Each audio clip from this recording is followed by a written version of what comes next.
nothing I could do to be a good friend. Yeah, I know, but I'm trying to get. What's so funny? He'll always have his big dumpy. Don't downplay his big dumpy. The guy's got a big. I'm not. Trent can throw that ass. This is a problem. I'm fat. I'm like 25 pounds overweight. It's really bad.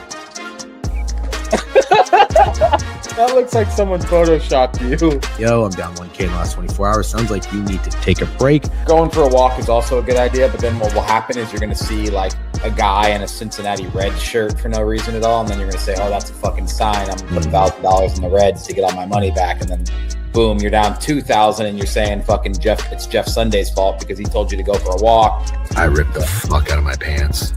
How ripped? Is that your crotch? What was that, dude? And let me just say, I saw a couple people in the chat. One said missing a Georgia hat, and then Slackpack said, I'll send you a Packers hat. I want to make myself very clear when I say this. I will light myself on fire in front of everyone I love before I wear a Packers or Georgia hat.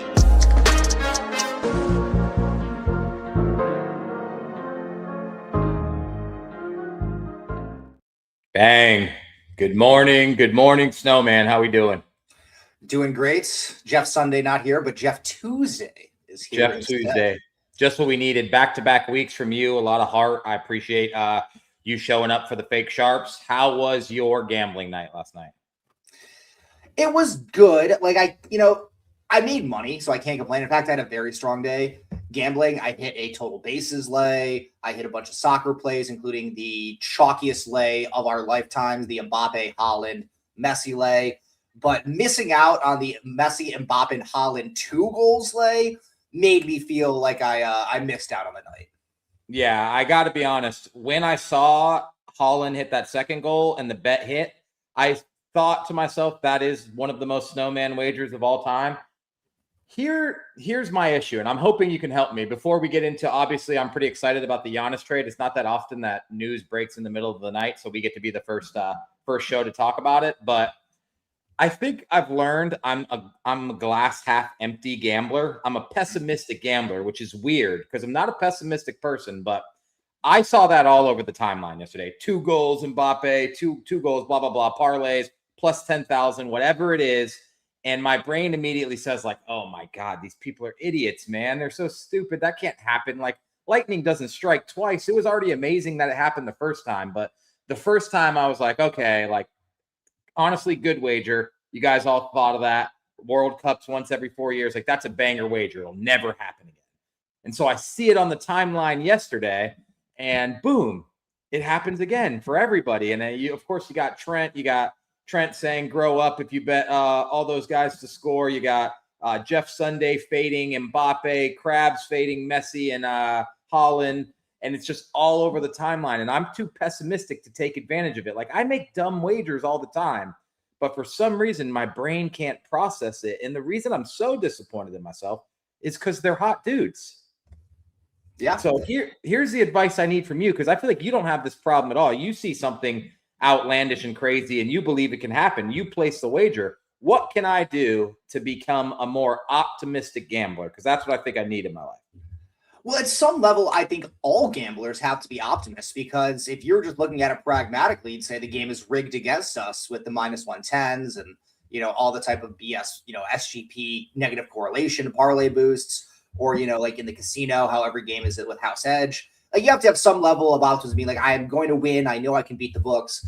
But I also kind of feel like I'm also a pessimistic gambler, at least when I'm sweating out games. I mean, nobody is quicker to say it's over than the snowman when watching a game. So I think there's, a good level in between. But, I think this was a play that was like so square that it was sharp, Like if you look at the World Cup, Messi has 5 goals already. Normally 5 goals is enough to win the Golden Boot, which is the award for whoever has the most goals at the end of the entire tournament.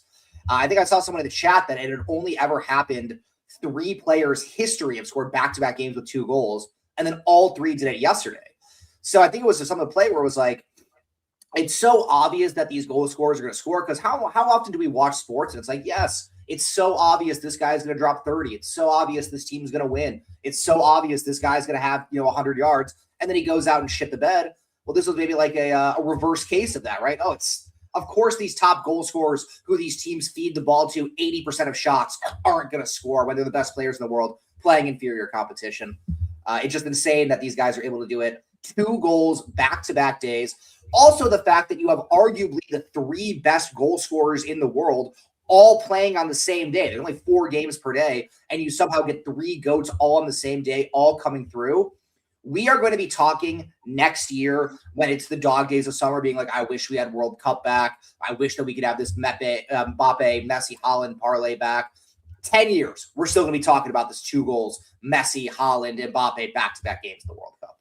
When it happened yesterday, I'll be honest, I thought to myself, not it happening one time, but it happening twice, I feel like it's maybe the craziest thing I've ever seen in sports gambling. Not sports. I want to clarify before anyone in the chat tries to shit on me. It's not the craziest thing I've ever seen in sports, but in sports gambling, that happening back-to-back, am I crazy to say that might be one of the no, not one of the craziest thing in sports gambling? I can't even think of a close second. I mean, this is back-to-back plus 8,000 parlays that hit that the entire world was on. I think I saw the Pickett Twitter account tweeted out that according to their tracking, $5.1 million of profit on just the 2-leg parlays or the 2-goal parlays. Do you think it's one big ploy by the books to get everyone really into soccer? You know, I actually thought that yesterday, not necessarily a ploy by the books, but this World Cup has been, I don't want to say easy in terms of gambling, but it really feels like this World Cup has been pretty easy. I mean, there's tons of draws. Pretty much no underdog is winning outright. So if you're an underdog bettor, you're probably betting on the draw anyways, because the rules are incentivize them to play for draws. And if they're not getting a draws, then the favorites are winning. So if you're running some sort of favorites parlays, there's a ton of goals. All the GOATs are getting the goal scorers. It feels like, you know, everyone in this community is going to start betting on soccer heavily after this World Cup, and we're all going to get fucking smoked. Yeah, that's kind of what I was thinking, because I'm the most casual of all time. Like, I really don't know anything about soccer. I have watched so much of this World Cup, so much soccer, bet on so much of it. And honestly, it's so enjoyable that, like, I was really locked into baseball. I'm still really enjoying baseball, but it's taken away a good chunk of my, like, enthusiasm for baseball, even because of how fun the World Cup is. I was talking to someone last week, and I'm like, yeah, dude, ever since the World Cup started, like, all I want to do on talk on stream is World Cup. Like, I'm locked in there. I'm enjoying the games. I've never been like the biggest soccer guy. Like, I've gambled on it before in the past. There's a reason why I don't gamble on it, because I've always just gotten my ass kicked betting on soccer. But even when I watch the games, you know, I've never enjoyed soccer as much as I have now. Like, I feel like I'm starting to understand it more, you know, getting the Hogo Bonito, as they call it. Like, but you know, the way I used to watch it would just be, I'd watch it, the guy would get the ball in the box, I would just yell, shoot. And now I'm like, no, okay. I see what they're doing. They're setting up the pass, setting up the angle, trying to find their striker. Boom. Hogo Bonito. Yeah, 100%. Sorry, I got to go through this list real quick. Total Slayer gifted a sub to back to Malik. Props and Chops resub, 33 months. Tux D Mask with a raid of 8 viewers. Thank you very much. Book It with Trent gave out 25 subs. W Book It with Trent, Insider Trading. Rye Guy reached a 10 stream streak. 7-1 Exotic 420. Awesome name. Followed you 5 minutes ago. DC Betch 30 stream streak. And here's the most surprising of the day, Snowman. The Fake Sharps, which is Jeff Sunday, gave out 10 community subs. Wow. The most he's ever gifted anywhere. The other on his own credit card this time. Very impressive. Not Book It, exactly. Right. That's what I was going to say. He didn't use Book It's Big Dave's credit card. And then we got Dr. J Rod PhD, followed you 2 minutes ago. We got a level 7 hype train. Snowman, I'm hyped you're here for the honest trade. I know a Hoosier made his way to a new team, so we'll obviously get to that. I have a pretty strong opinion on this trade. What is your first reaction when you saw this trade? First reaction was, it felt like Milwaukee got a fucking haul. That was my initial reaction. Okay. That's my first reaction as well. I had wondered if Miami had, and this is weird. This is where I want to get your opinion. I wonder if Miami said, hey, we'll take Giannis and we're going to give you the haul you want, but we want Bobby Portis too. Like, I feel like Bobby Portis was a big part of this trade, not just a throw-in like some people think. He's a great player, been a teammate of Giannis's forever, and I feel like he's a huge part of it because I saw the Jeff Sunday tweet. I saw the people talking about the Celtics. There's just no way the Celtics were offering this much. Like, Milwaukee, you're going to be in a rebuild, so you do it with a kid from Wisconsin who all the kids in Milwaukee will be wearing his jersey now. While you rebuild, you have draft picks, you have young players. Like, I feel like when you trade your superstar at 32 years old, when it's kind of in a dark cloud, lingering over this organization now for like a couple years. I feel like Milwaukee almost got everything back they could hope for. Yeah, Milwaukee has basically no draft picks, right? They kind of went all in. They won the championship. They traded for Dame. They traded for Kuzma in that horrible trade. So I don't think they have a first-round pick until 2030 or 2031. So this was a really good trade in terms of getting draft capital. They got 3 first-round picks and a pick swap, including the 13th pick in tonight's draft, which, normally 13 is kind of meh, but this draft is absolutely stacked. So that's solid. Plus getting a bunch really solid rotation players. They got a first-round pick in last year's draft, Jacqueline Shonis, Jaime Jaquez is a very solid young player, and then obviously the headline guys of Khalil Ware, a stud young center Hoosier who can shoot, who can play defense, and Tyler Hero. I think it's good from I don't think that this is going to make Milwaukee a championship level team. They still need a number one. Tyler Hero can't be a number one on a championship team. And I don't think any of those other guys, like if Jaquez develops to his peak or Ware develops to his peak, they're also not number ones. So they're going to have to figure it out. But that being said, this is a team that I probably would expect to make the playoffs moving forward. I feel like the Portis thing probably is a throw-in, though, if I'm being honest. Because what I was reading about the trade was it seemed, as you said, to come down to the Celtics and Miami. And what it appears is that the Celtics were refusing to give up Hugo Gonzalez. And that seemed to be like the tipping point, which makes absolutely zero sense. No sense. Saying that you want Giannis Antetokounmpo and you're willing to give up Finals MVP Jaylen Brown, the franchise cornerstone or one of the 2 franchise cornerstones of your team, but you're not willing to give up Hugo Gonzalez? That's one of those ones you see and you're like, I'm going to need somebody from the Celtics to say that directly to my face for me to actually believe it, because it's so hard to believe. I saw Brink's pick say, did we talk about how bad of a deal it is for Miami? And obviously, I think a lot of people agree it could end up being a bad deal for Miami. But I think my pushback to that would be, what is Miami if they don't do this trade? See, I think what Miami was probably like was, okay, we will give you anyone you want besides Bam. And they're like, okay, well, we want Hero, Ware, and Hawkins. And then the Miami and picks and whatever. And I think Milwaukee probably was like, okay, fine, but we need these picks and these pick swaps. Or maybe initially it was like, it's like a used car dealership where it's like, okay, we'll take those 3. And they're like, okay, we'll think about it, come back. Oh, sorry, we got another guy who's interested. We're going to need you to throw in a couple first-round picks and a couple pick swaps. Okay, let's think about it. Oh, sorry, we can finish the deal now, but you got to throw in Kasparis, Jacqueline Shonis. And if you're Pat Riley, you're probably like, okay, you know what? If I want Giannis, I'm not going to tank the deal over Kasparis, Jacqueline Shonis. So I think Miami clearly had a vision. We want to go out and get Giannis, pair him up with Bam. And then they got Bobby Portis as well. I would envision they should have probably gotten Kevin Porter Jr. or Ryan Rollins, who seem to fit alongside Bam and Giannis a lot more so than Bobby Portis does. Yes, Portis can spread the floor a little bit, but those are 3 tall dudes that can clog up the paint. And I don't necessarily think that Portis is like stud enough defensively that it makes up for it. But that being said, this is Pat Riley. This is Eric Spoelstra. They have been multiple-time NBA champions in the past. They've developed tons of players. I mean, Jimmy Butler, when he went there, was certainly not a finals MVP type caliber player, which is what he played to while he was there. I think that they'll figure it out at the guard position, but as stands, no, I don't think Miami will be like a contending team next season until they get better guard play surrounding Giannis. So I looked up the odds, just like when the Rockets got Kevin Durant. I like to see how bad everyone's overreacting, or for Myles Garrett to the Rams, whatever. One of my favorite things to do after a blockbuster trade is check the odds. Right.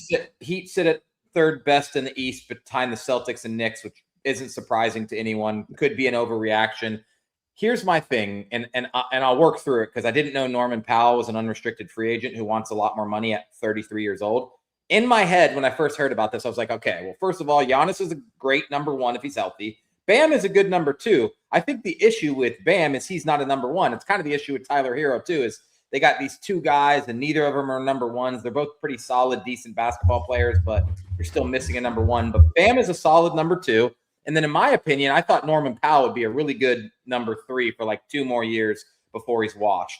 That was before I knew he would either have to take a pay cut to play in Miami, which I'm going to go ahead and say it, I think he should do, or go somewhere else and get much more money at 33 years old.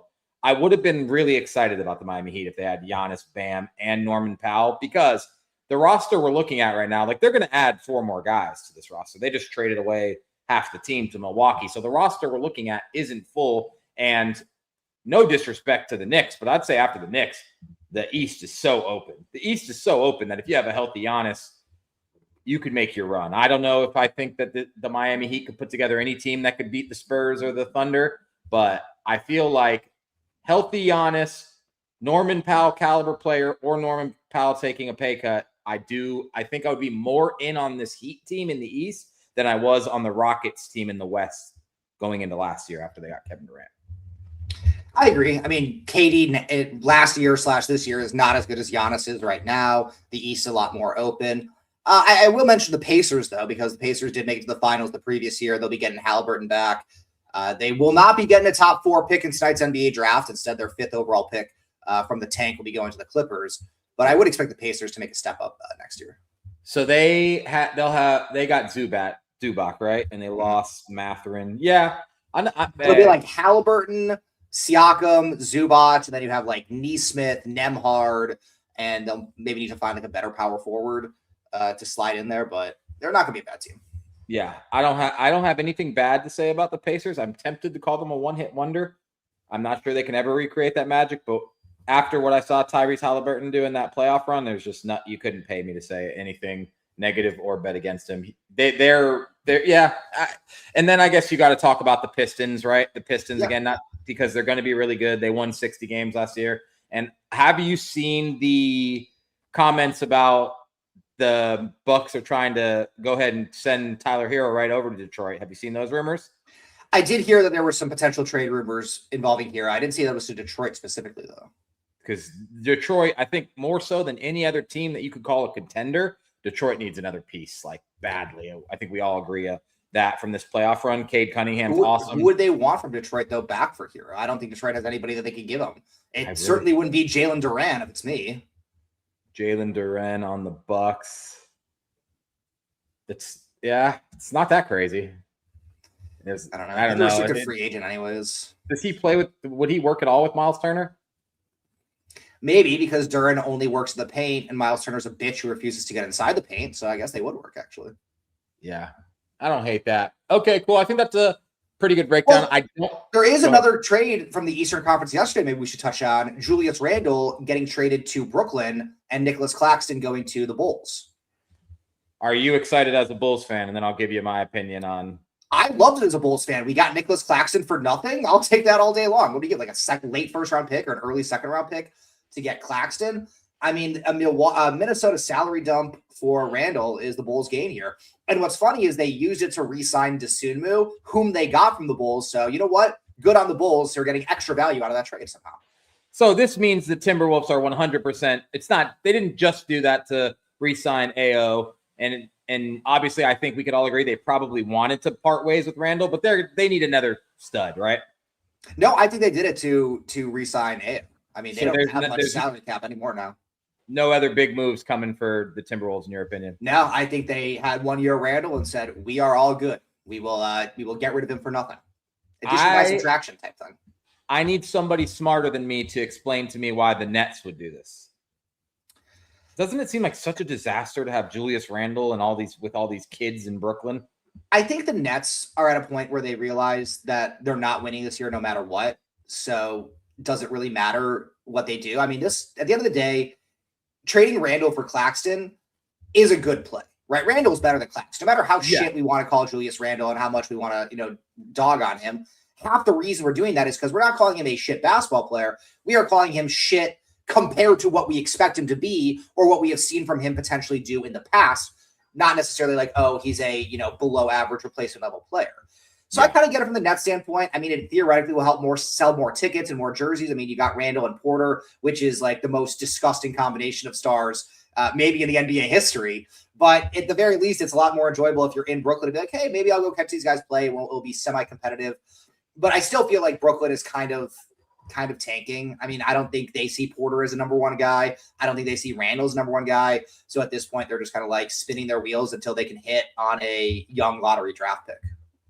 I don't know how to explain it, but the Knicks winning their first NBA championship in 40 years, and then you got the Brooklyn Nets over here pairing up Julius Randle with Michael Porter Jr. just feels like a nightmare, absolute nightmare. And I understand like what you're saying. I just feel like Julius Randle in Brooklyn is such a nightmare. I guess he gets to kind of play the kind of basketball he wants to play because no one's going to tell Julius Randle to stop fucking forking up shots and all that stuff. So I guess it works out there. Right, what are they going to say? Hey, pass it to Michael Porter so he can put up shots instead? Yeah, or one of the 5 awful first-round picks we drafted last year. And someone in the chat made a great comment. With the new NBA lottery rules changing, it's a lot less likely that they can tank and get top picks. So maybe they're like, you know what? Of all the guys that we can get straight up for Nicholas Claxton, I don't think we're going to get better than Julius Randle. Yeah, I have one more question for you, and this one's actually important. So real quick, Himmy Neutron resub 15 months, Cash Cow Kai resub, and then my buddy Time of J gave out 5 subs, and he said, this is for Snowman. So I just want you to know that two of my best friends, besides Jeff Sunday, obviously, are Time J and Joey Dumps. They like you more than me. Just it's a given. And it goes both ways, Steak. I can tell you there have been at least 5 of your tweets that have showed up in my group chats, and I'm like, guys, I know this guy Steak, right? Like you're telling me here. My friends, I think, like you more than like me, also for the sports stuff. That actually makes me feel better. Thank you for saying that. So we went to watch the USA game, and I said I like the under 2.5 goals, and they were like, no, dude, like we want to bet goals, root for US. I'm like, no, totally, no problem. So we're drunk, we're having a good time, and it looked like that under has never had life. Like, didn't USA score like 2 goals within 30 minutes? Yeah, 2 in the first half. And obviously Joey Dumps talking shit, whatever. And then at the end, I'm like, how about my under? My under hit. He goes, that wasn't your under. That was Snowman's play, dude. You're fucking tailing Snowman. I'm like, dude, you fucking like Snowman more than me. Admit it. And he admitted it. So, I'm glad to hear I have the same effect on your friends. But yeah, all my friends are Snowmaniacs. I mean, that's how you know you have a good circle of friends, when they're all true Snowmaniacs. Yeah, for sure. Okay, I think we did good on the trade talk. Would you like to run through a quick mock draft with me? And I think by the time we finish that, we'll get a little Jeff Sunday action. I would only like to talk about one more thing prior from yesterday, from the recap, from the hashtag recap. Okay. Dusty May going to the Dallas. Oh my God, how'd I forget? How hyped are you? It was one of the greatest days in sports history yesterday when I saw that Indiana Hoosier alumni, a man who got his coaching career started under Bobby Knight, has left the University of Michigan, putting them in absolute shambles to go team up with the future of the NBA, the jewel of the NBA, Cooper Flag. Yeah. It's insane. I don't know if you did. I didn't see a rumor of that at all. I saw, why am I drawing a blank? John Shire. John Shire, yeah. I saw he was rumored to the Mavericks. In like the same 24 hours that I saw the Mavericks were interested in Shire, they hired Dusty May. Was that like a smoke screen? Did John Shire turn the job down real quick? That's what I think, is Shire turned it down. So is John Shire a better NBA coaching prospect than Dusty May? I would say May. I would rather have as an NBA coach. I mean, I think Shire's strengths have definitely been with recruiting and not necessarily X's and not to say he's a bad X's and O's coach, but he's done obviously a great job in recruiting. And I think it was mainly just due to Shire's familiarity, having already coached Flag, that wanted them to get on board with him there. Yeah, I think I would take May as well. I was more surprised that it looked like kind of the majority of people would have taken John Shire. I never really saw him as an NBA coach at this point in his career. Like, I thought he was pretty much groomed and made to be the replacement for Coach K and will be at Duke. And he might be. He turned down this job to coach Cooper Flag. How many better opportunities are college guys going to get to coach in the NBA than the Dallas Mavericks? Solid organization with Cooper Flag, star player. Are there going to be that many better opportunities for John Shire in the next? No, I think that this is probably similar to Danny Hurley, where it's like now that he's turned down this overture, he's probably locked in with Duke for years and years and years to come. I mean, I think that of the college coaches, Danny Hurley would be by far my number one pick for an NBA coach. He is, in my opinion, the best X's and O's strategist. Yes, his try hard dictator shtick definitely works better in college than the pros, but I certainly think he would, tune that down and, be more acclimated to the NBA lifestyle.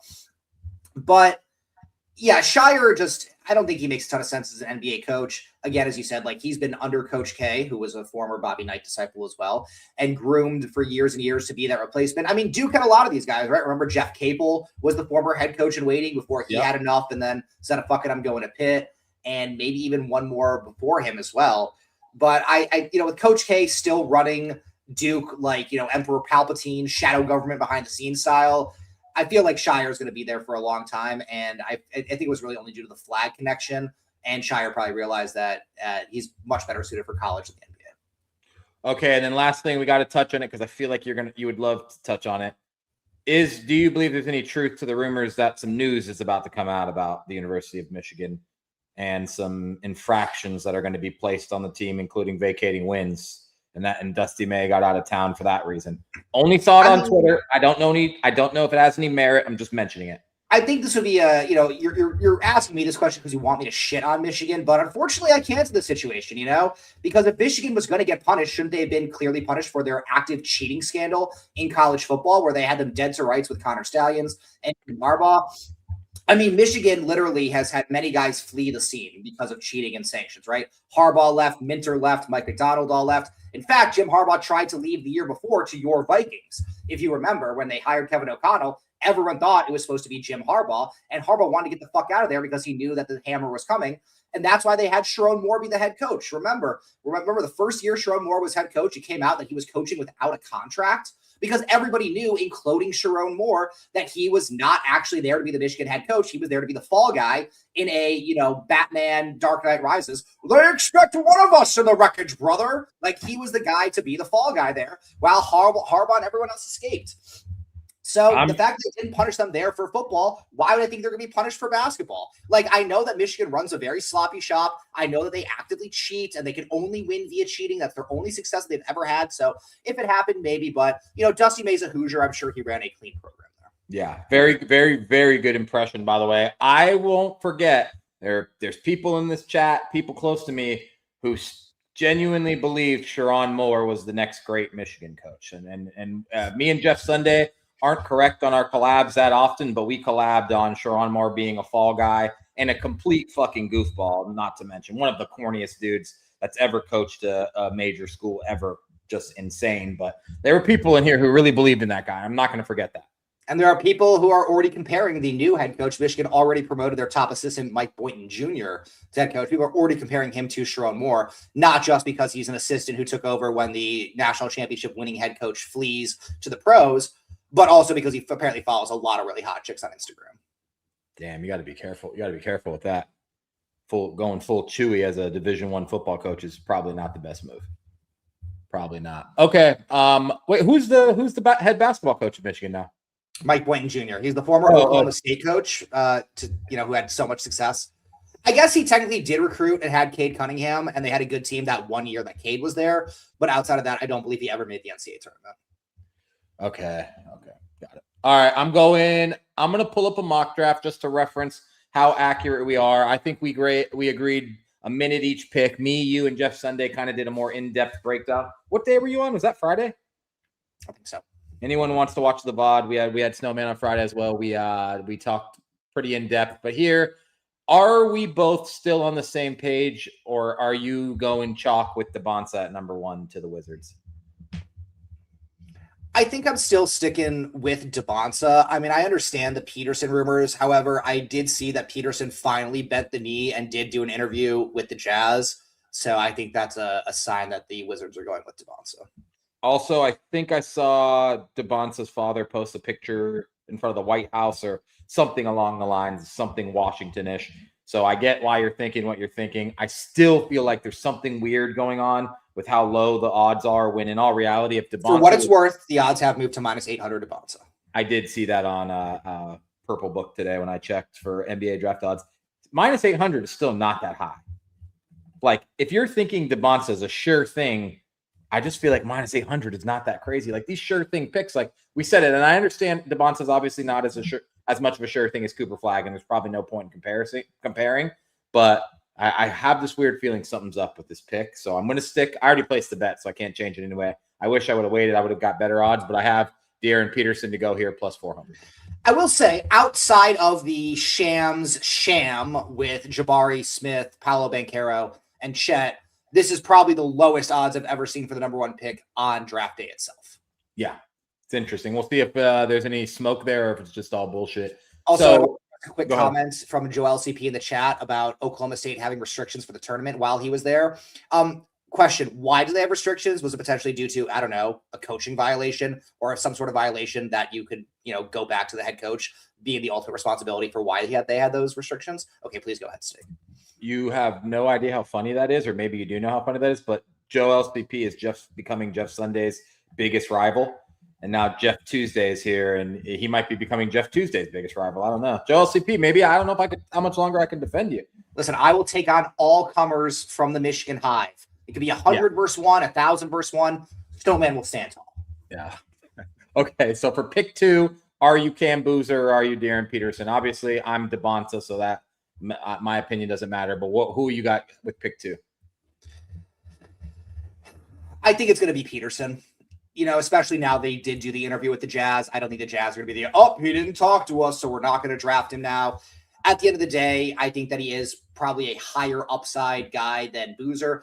I'm a huge Cam Boozer guy, but I do believe that Peterson, if he does hit his max, if he does hit his potential, he could be the number 1 guy on a championship team. And especially with the Jazz, I know you don't necessarily want to draft for fit and you want to draft BPA when you got the 2nd pick, but they do already have a lot of good big men. They got Lauri Markkanen. They just traded for Jaren Jackson Jr. They got Walker Kessler. They do have some decent young guard talent as well, but I think that the need is probably more so at the guard position for them. And the odds also now moving towards Peterson as well. The Boozer claim, it feels like it's mainly just because his dad is now associated with Utah. I don't really see the fit otherwise. That's another thing I'm going to go ahead and call a smokescreen. I don't think there's any life to Cam Boozer to the Jazz. So we agree there. Obviously, I have DP1, but if not, I would have him 2 here with you, which brings us to number 3. I guess we probably definitely align here then that pick is Cam Boozer, right, to the Grizzlies? Yeah, but I have to think Boozer to the Grizzlies is, I don't want to say a lock, but that seems to make a lot of sense. He fits in very well with their current roster, and I certainly think that he's the best player left at 3, not to dog on Caleb Wilson, but I think Boozer is certainly a guy I would draft over Caleb Wilson. Do you know off the top of your head what the odds are for Cam Boozer to go 3? On Green Book, I'm seeing -260. Oh, damn.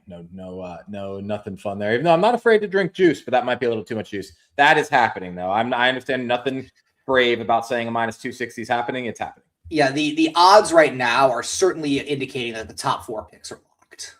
So DeBonta, DP, Cam Boozer, and then obviously Caleb Wilson going forward to the Bulls? Correct. Those odds have to be astronomical, right? -700 right now, yeah. And that's I assume the only possibility there is if someone else takes him, like Memphis. There could theoretically still be a trade up, but I would also envision that if there's a trade up for the top 4, they're probably trading up to take those guys in order. Like if someone wants to jump the Bulls to get either Boozer or Wilson, they're probably taking Boozer. Yeah. Okay. So I think you said this Friday, and I agree with you 100%. You said this draft starts at pick 5. Yes. LA Clippers, you mentioned it earlier. They have the Pacers pick. Lucky for them. I'm looking at a mock draft, and you're probably going to have to help me here. It says they would take Braden Burries from Arizona, and I'm trying to figure out how a team that traded their big man for Benedict Mathurin, has Kawhi Leonard, and has Darius Garland is so highly favored to take a guard. Is it because the guards here from 5 to 10 are so much better than the rest? Is that what it is? Or does this team actually need another guard? I think it's more so due to best player available, where it's like all the guys you're looking at would be Burries, Keaton Wagler, Michael Brown Jr., Darius Acuff. So it's kind of what flavor of guard do you want? I think if the team took like Ade Mara or Nate Ament or Yaxel Lendenberg, because that's the next tier of big men, that would be a huge reach at the 5th pick right now. Yeah, 100%. I feel like Braden Burries is a reach at the 5th pick. I agree.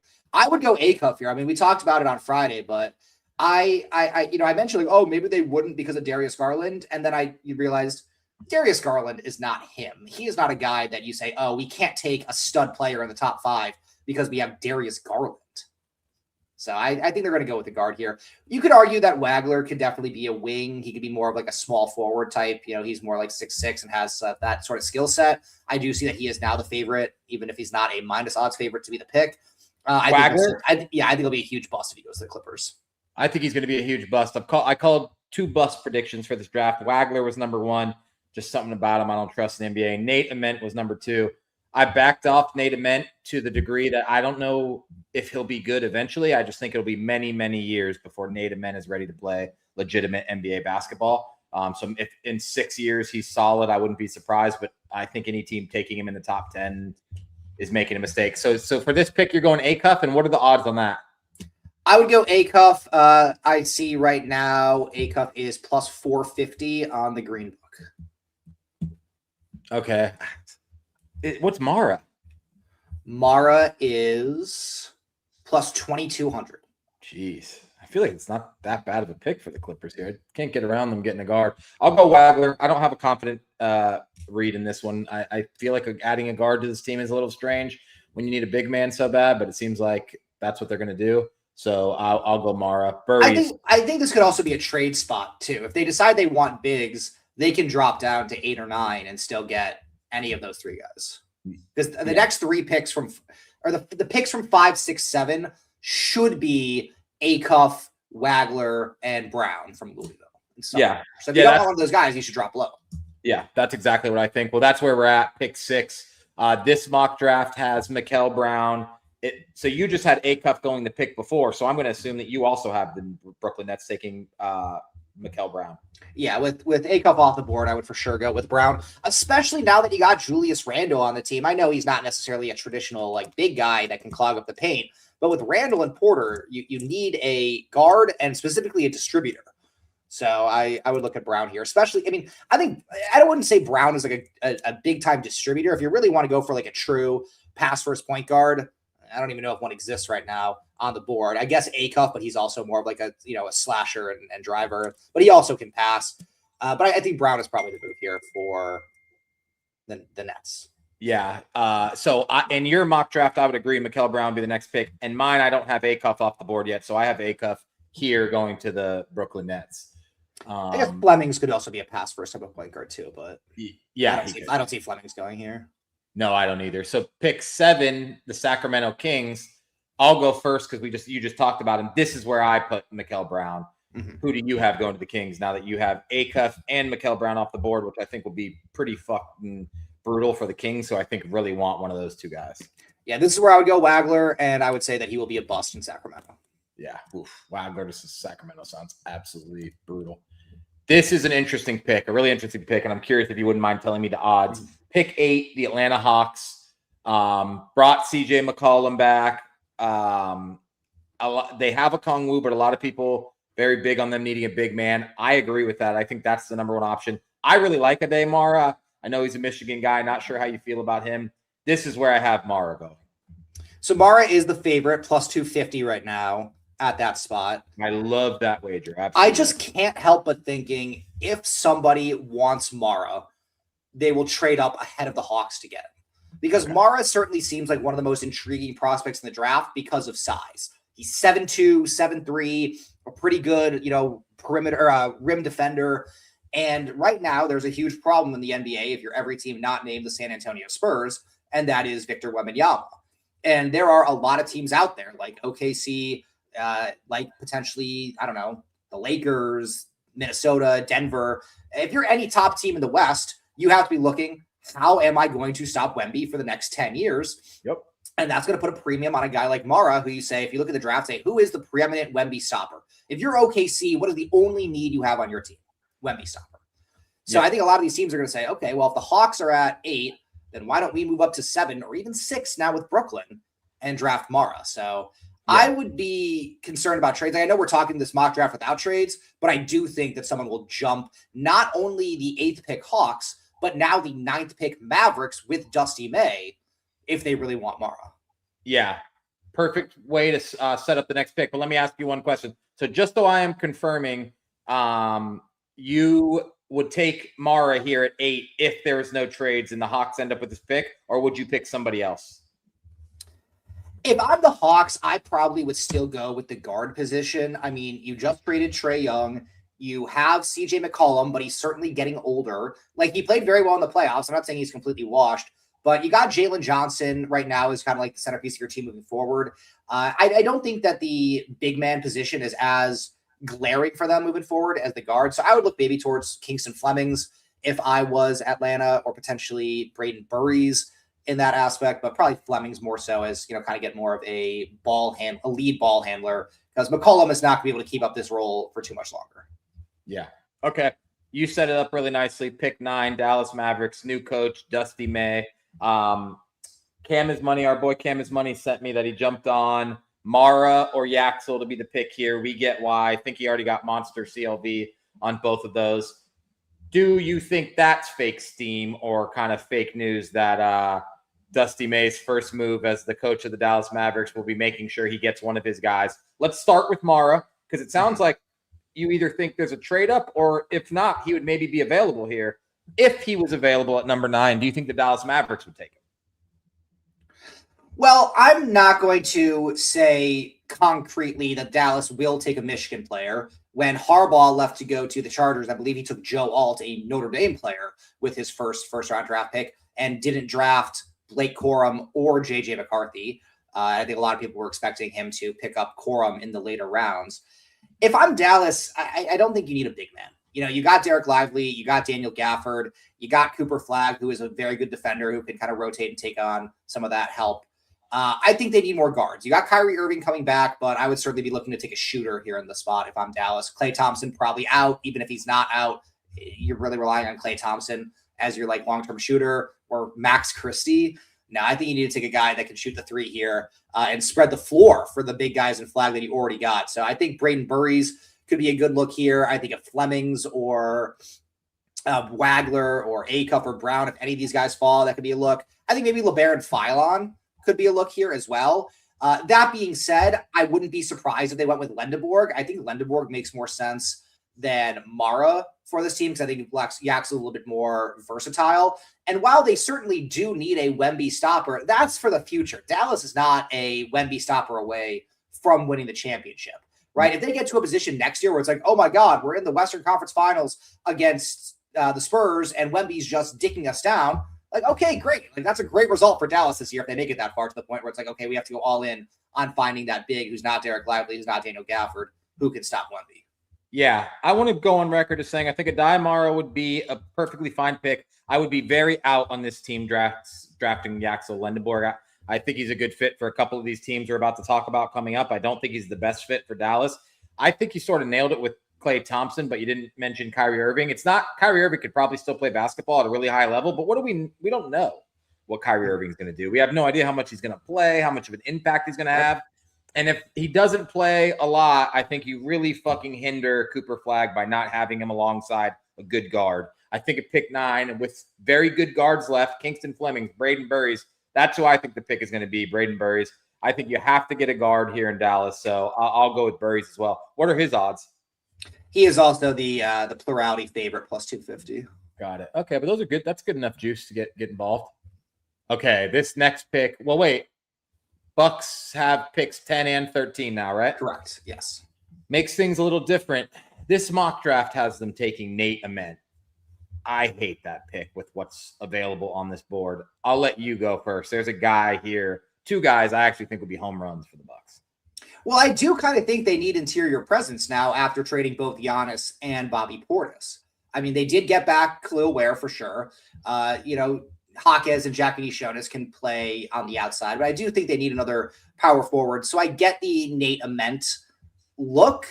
I would still probably go with a guy like Lendeborg here if he were on the board. I think that he would be a better fit for this team than Ament, especially given that he's a little bit older. And I think Milwaukee right now can honestly use a guy who's a little bit more experienced, a little bit ready to play right away. Again, they don't really have any draft picks of their own moving forward. So saying, okay, we could take the freshman, and then if he doesn't really pan out, great. Okay, fine. We could just draft somebody else. That's not really the case for them. So I think I would look at Yaxel.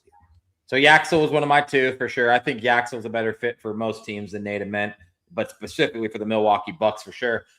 My other one, and I don't know exactly what you consider Tyler Hero, but wouldn't Kingston Flemings be such a good fit for this team? Especially now that you got another pick at 13 where you can pick up one of the interior presences, like you said. So they do have Kevin Porter Jr. and Ryan Rollins. Rollins did make a very nice leap last year. Yeah. However, those 2 guys, without Giannis, we have no idea how they're going to do. Now, I will say when Giannis was out, that was like a cheat for betting on those two guys. Like if Giannis was out, just bet on KPJ. If KPJ and Giannis were out, just bet on Ryan Rollins. So I think those guys could take over and do a decent job. But if they had like a read and they scouted these guys and they really liked one of the guards, I don't have an issue with it, but I do think they need interior presence a little bit more so. Yeah, I do too. And keep in mind, I wouldn't be mentioning Kingston Flemings if the Bucks only had one pick here. Right. It's the fact that they have 1 and 3 more, and there's another big man that I think's worth mentioning. That would be a reach at 10, but maybe not at 13. We'll get there. But respectfully, if you're telling me that not you, but I see Jay does it 15 saying they have guards. Ryan Rollins and Kevin Porter are the guards that are good enough that you wouldn't need to draft another one. Is that what we're going with? No, if they really have like a strong opinion on a guard, those two guys wouldn't stop them. I just don't know if they would. Yeah. Okay. Yeah. Go ahead. Pick 11, just to keep tempo and pace moving. Let me see. Pick 11, the Warriors. Really interesting pick. This mock draft, just so I can reference it for you, has them getting that New Zealand guy, Kareem Lopez. Okay. I was gonna say, not going to sit here and pretend to know anything. I really thought that the Warriors would do everything they could to get Adai Mara. Mm-hmm.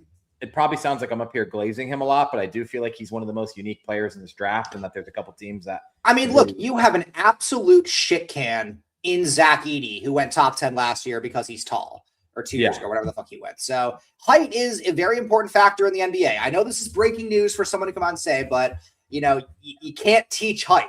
So if you have that and you can teach them everything else, it raises the floor. And especially now if he's not the best player now, he will be soon. The best player being Victor Wembanyama and the guy that you need to stop. He is almost impossible to stop unless you have a minimum prerequisite of size. And just to be, I'm not crazy. Mara is a much more skilled player than Zach Edey, right? Correct. Yes. Edey is very slow, very lumbering, back to the basket. I mean, he's gotten a little bit more in shape. Like he's gotten better. I can't shit on Edey as much as I'd like to, because he definitely has gotten better since getting into the NBA and improving aspects of his game that he needed to. But coming out of college, I certainly think that Mara has a more diverse NBA skill set than Edey did. Yeah, real quick, Jeff, I see you in the studio. Obviously, set it up whenever you want, whenever you're ready. The next pick is the Thunder. Just so you know, this mock draft. There he is. Good morning. Good morning.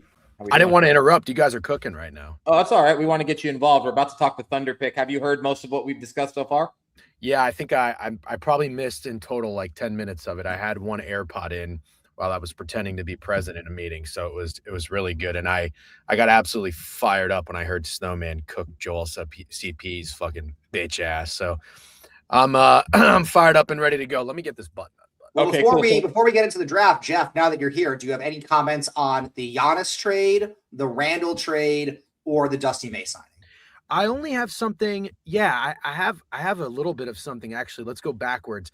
The Dusty May thing. I can't believe I was listening to you guys talk about Shire was rumored to go to the Mavericks. Yeah.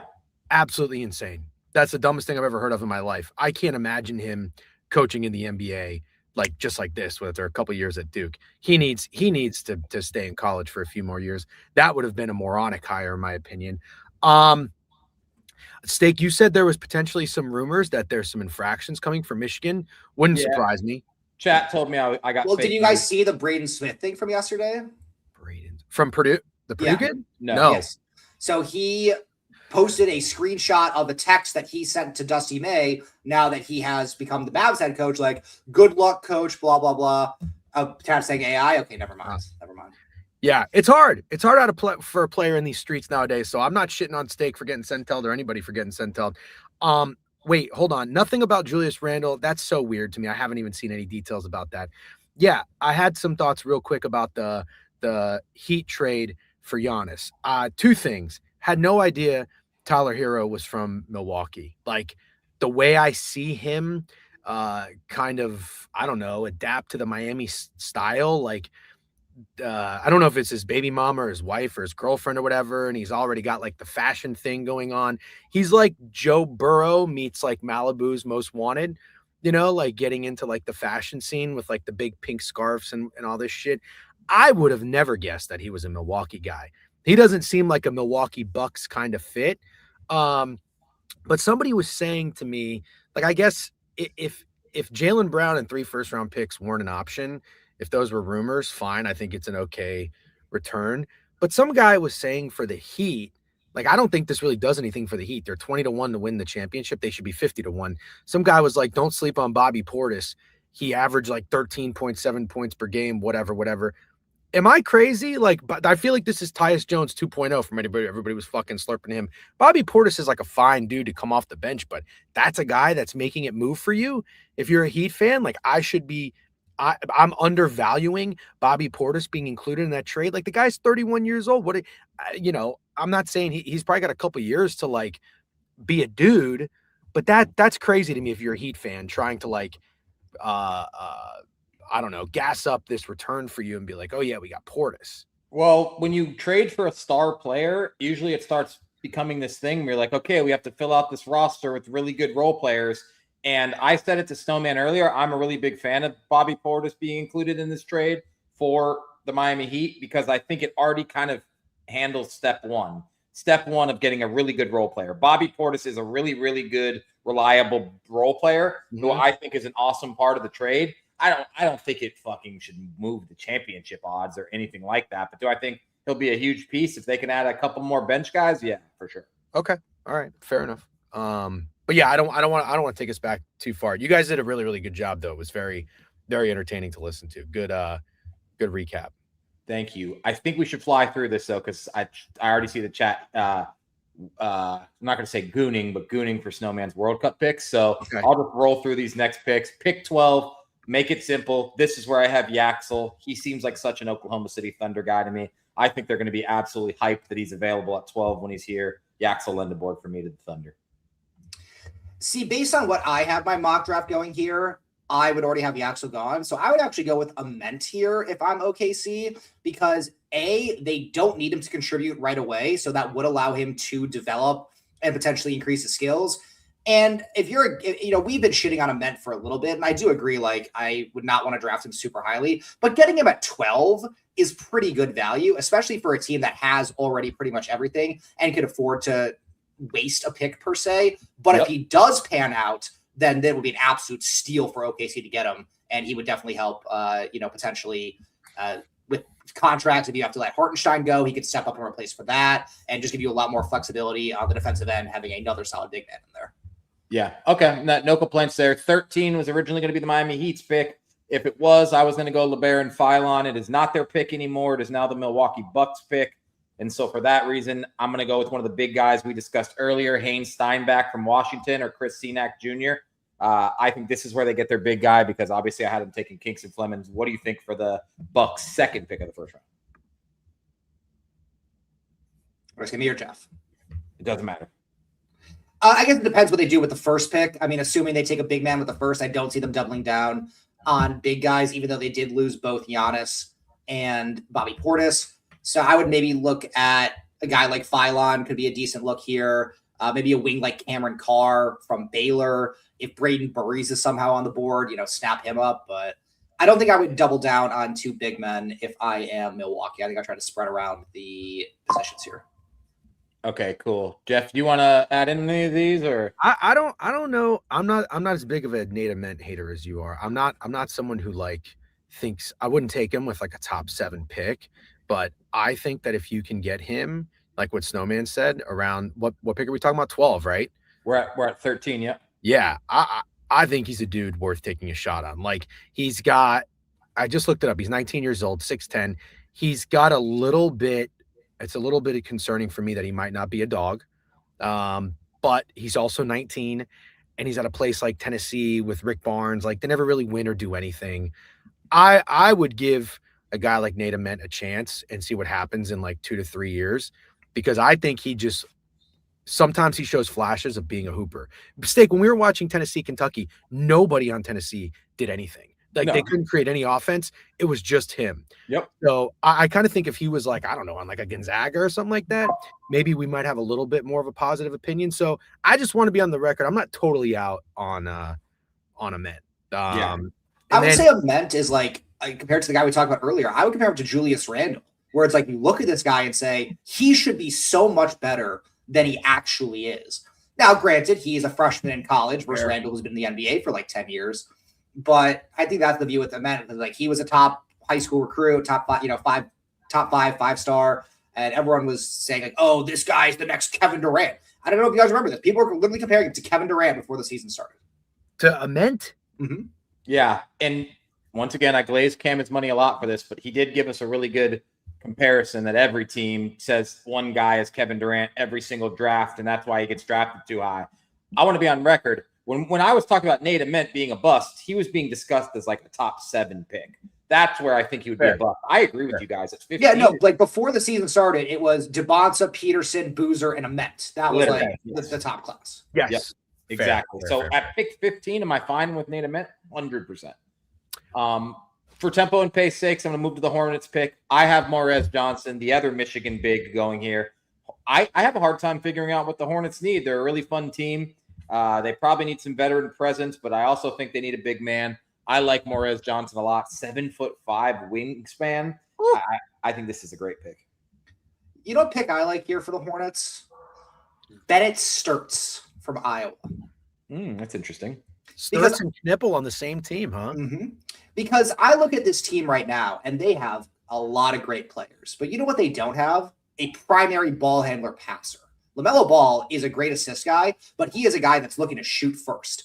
I think if you put a true guy like in there, like Sturtz, who's going to run the offense, I'm not comparing him to John Stockton per se, but he's not going to be looking to shoot first. He's going to be looking to pass and get his guys the ball. And they got enough good guys now with LaMelo, Knipple, Brandon Miller. Even the big men can play a little bit and get in position. So I think it would be maybe a little bit of a reach for Sturtz here at 15, but this is a guy I think is going to go earlier than a lot of people think because he's so talented and skilled. He's also played the most minutes in college basketball by far the last 2 seasons combined. Don't hate Three that. Balls and take. I don't hate it. Is Sturtz, by the way, Rude Bets rated with a party at 96. Rude Bets. Appreciate it. Rude Bets. Oh, Rude Bets is back. Damn, I didn't get to listen to Rude Bets this morning. Rude Bets is back. I am curious. Where is Bennett Sturtz being mocked? Is he a top 15 guy? No. So that's a reach. A little bit of a reach, yes. Okay. That what Snowman said.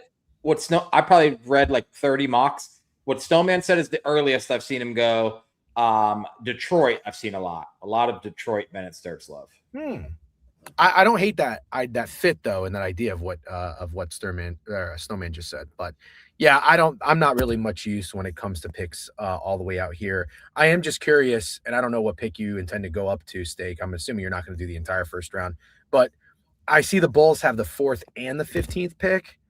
I was going to say, if you guys are cool with it, I was going to get Snowman's opinion on Bulls 15, and then I think it's probably time to start talking World Cup soccer. Yeah, let's do that. I was also curious. I think I missed who you said you wanted the Bulls to take it for. If you could just repeat that.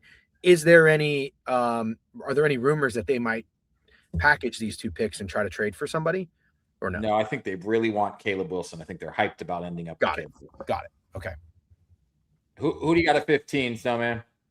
If this is how the board has shook it out, it would have to be LeBaron and Philon without even thinking. Philon. Yep, that's where I'm at too, 100%. I actually didn't want to finish the mock draft until Philon was off the board, so I'm happy we both agree. I think this is where he's going as well. I think Philon could also be a good fit for the Hornets. But if I'm the Hornets, I'm looking at my roster. I'm saying I got all these good young guys. What's the one? Because I feel like NBA now is not really like a 1 through 5 where it's like I need a point guard, I need a shooting guard. It's more like I need a ball handler, I need a shooter, I need a 3-and-D guy, I need a rim protector. And there's all these archetypes that you could have, and different players have different archetypes. So a stud like LeBron or a stud like SGA or Flag could have many different archetypes where they're a distributor and a shooter and a perimeter defender. And then there are some other guys where it's like you're just a 3-and-D, you're just a shooter. And obviously, the more archetypes you have, the better player you are. Let me ask you a question before we move on from NBA talk. If you were the Chicago Bulls, you had pick 15, you already had drafted Caleb Wilson, and the Toronto Raptors offer you pick 19 in exchange for 15 and some other picks, would you take that? Because I feel like there's only one other team that wants LeBaron Philon more or needs him more in this situation. It's the Toronto Raptors. They need a guard. Is that a good trade for the Bulls? Because it's something in my head. I haven't seen this anywhere. I guess it depends what the other picks are, but dropping 4 spots and just to get a bunch of crumbs, I would say probably not. No, I think the Bulls need more top-end talent. You think they'll want Philon? And what if it was a first-round pick way down the road? So I believe that I value future first round picks way more than these teams do, because you see it all the time in these leagues where they're willing to get rid of first round picks in the future as if it doesn't mean shit. And I think part of that is due to the fact that the GMs are like, well, what do I give a shit if there's a first round pick in 5 years if I'm not employed to use it? Mm-hmm. So I think that I would be a little bit more okay with that. But again, as a fan, I tend to value first round picks more than the teams. Yeah. Okay. Perfect time to real quick. Sorry, guys. Real quick. Who did you have the Mavs taking? I'm just curious. Then we can move on. Good question. 9. Furries. Okay. Don't hate it. And do you have Wagler falling? Not really. Where did we have him the 5 to 7 range? Okay. Yeah. All right. Cool. I don't think he's gonna fall. Okay. I'm good on I think we both think Ament will be the fall. Very fair by Jay Thorpe here, saying that Jeff Sunday talking NBA in June makes my ears bleed. I don't blame you one bit. Yeah, it's fair. It's fair, but we had to do it. We had to do it, guys. Yeah. All right. Recap. Snowman, recap. Favorite word. Recap. France, Iraq, 3-0 France. About what everyone expected. Mbappe had his 2 goals. Iraq didn't score, which was my wager on the match. We had a very long weather delay. I think our first weather delay of this entire tournament. Mm-hmm. Long. Any pretty basic stuff here. No real takeaways. France is France and Iraq. My only takeaway would be the weather delay. The fact they had the 2 games going on simultaneously. Not a fan. No, yeah. I don't really think they thought that through. Wait, why are you not recapping Argentina? I was going to go to that next. For some reason, it's set up like this for me. So the next is 2-0 Argentina. Austria. Messi has 2. Missed the penalty kick. Did not expect that. You know what? I'll say it. I actually thought Austria was a lot tougher looking than a 2-0 loss. I thought they played tough for most of this match, and I didn't think it was as easy as it looked, but Messi is just he's insane. Yeah, Messi should have scored 5 goals in that match. Yeah. And that's where I don't necessarily know what to take for soccer right this, where it's like, theoretically, yes, I guess Austria did play well because they should have given up 5 or 6 and only gave up 2. But at the same time, there's so little scoring in soccer as is that I feel like Austria actually played really poorly to give up Argentina that many chances, if that makes sense. Yeah, real quick, 5 subs from Captain Hook Props. And you did mention it, Rude Bets. Rude Bets, if anyone's here from the chat, we need the home run parlay in the chat, please. Thank you. All right, so I have a couple questions about this game. So I agree with both of you, kind of. I thought this game could have easily been 4-0, 5-0 with a Messi hat trick, obviously. I did not see the PK. I don't know if it was questionable. I saw him miss it, but I didn't know if I don't know if the call was questionable. Good. The kick was ridiculous. He stopped before the ball and then shanks it wide. I think that's what Harry Kane did when he missed his PK, and then he got to retake it and he just went through. I thought the whole point of the hezzy is you're trying to get the goalie to dive early so that you can read it and kick it the other direction. He kicked it the same direction the goalie dove. Even if he got it on target, the goalie was saving that ball. Yes. I have a question for you. This is a gambling etiquette question. I posted my card. I had under 2-0. I had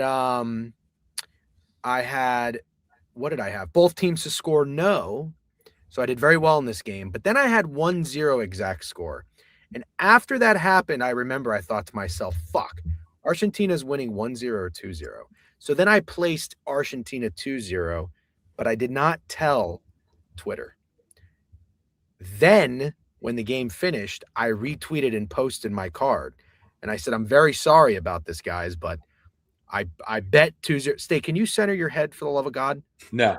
Unbelievable. You got your head out the fucking window the whole time. Nobody's going to say anything. Is that poor etiquette? Should I have just not even shared that green ticket since I didn't share it? But it was still a legal wager that was on my picket, and we talked about it on the stream. Thoughts on the etiquette? Snowman.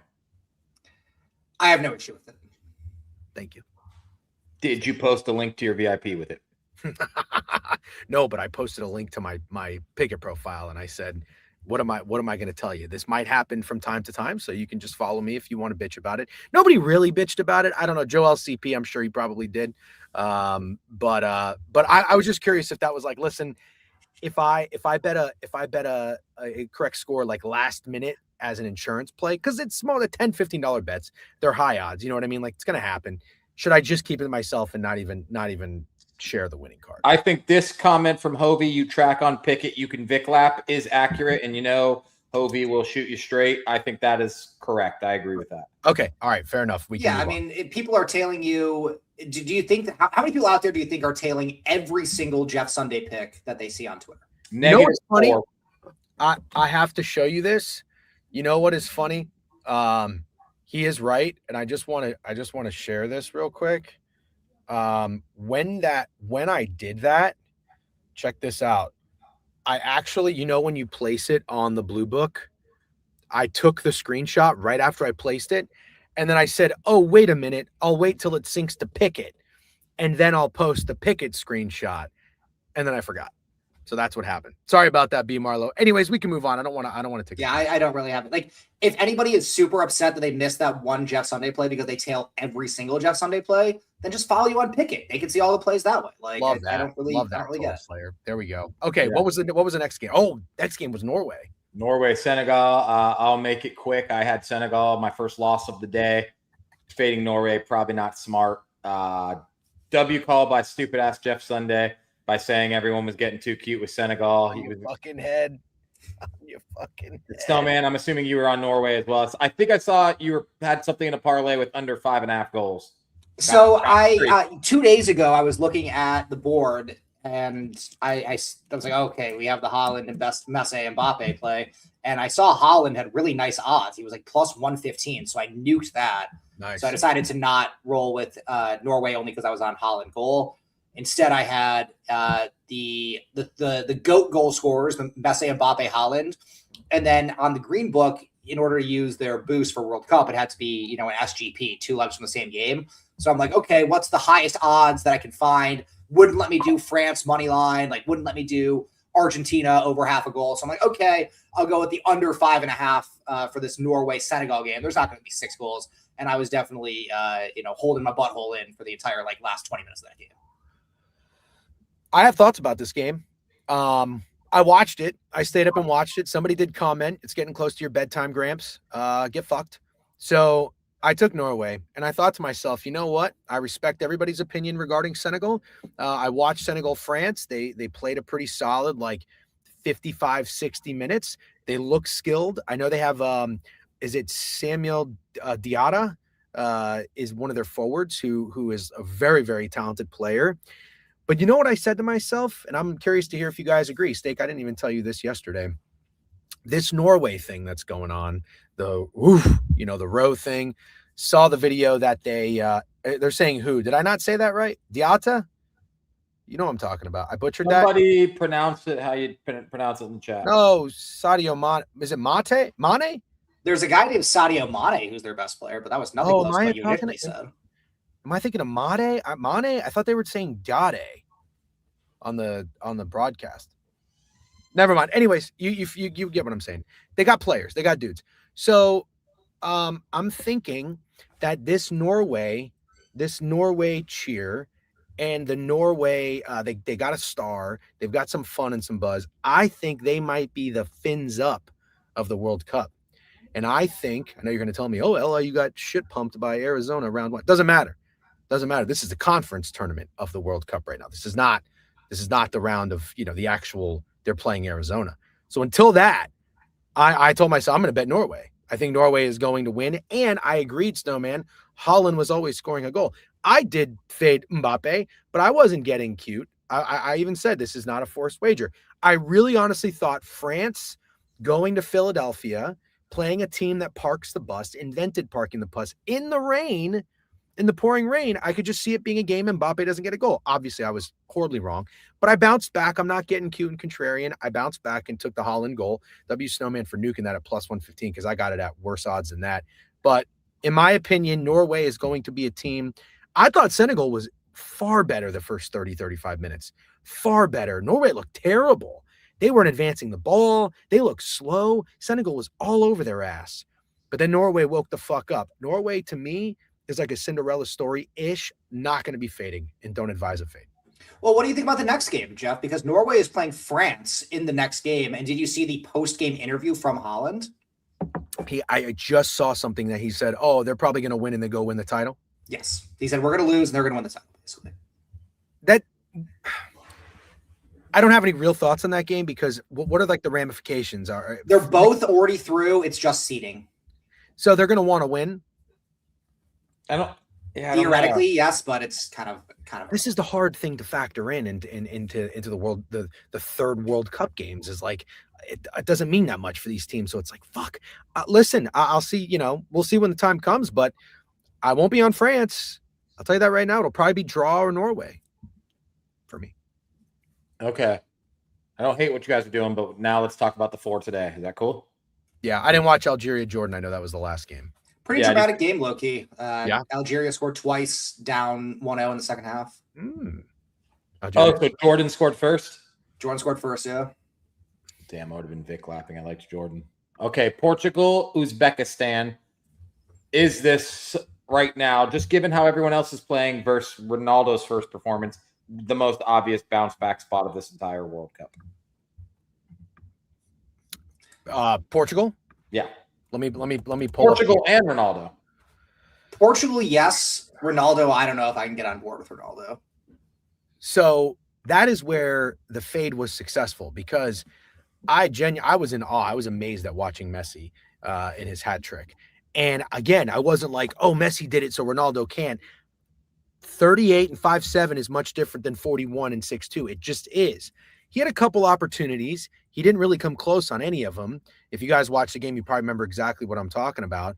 I just don't really think Ronaldo is that guy right now. I don't. So I'm not betting him. Out of all the GOATs doing it yesterday, I'm not betting Ronaldo to score. But I also don't think I'm going to fade him again. Steak, Uzbekistan is your squad. So what do we think about these guys? I make one Uzbekistan joke one time, and you're just never going to let go that they're my squad. You're goddamn right. How about this? Obvious bounce back. I'll bet Uzbekistan. Is it 1.5 goals? Is that the spread here? I don't know, but I'll tell you. Plus 1,800 money line. Spread is plus 2.5 minus 145. I'll take that. Plus 2.5 minus 145. Yeah, I'm either going to take that, Snowman, or just them to score a goal.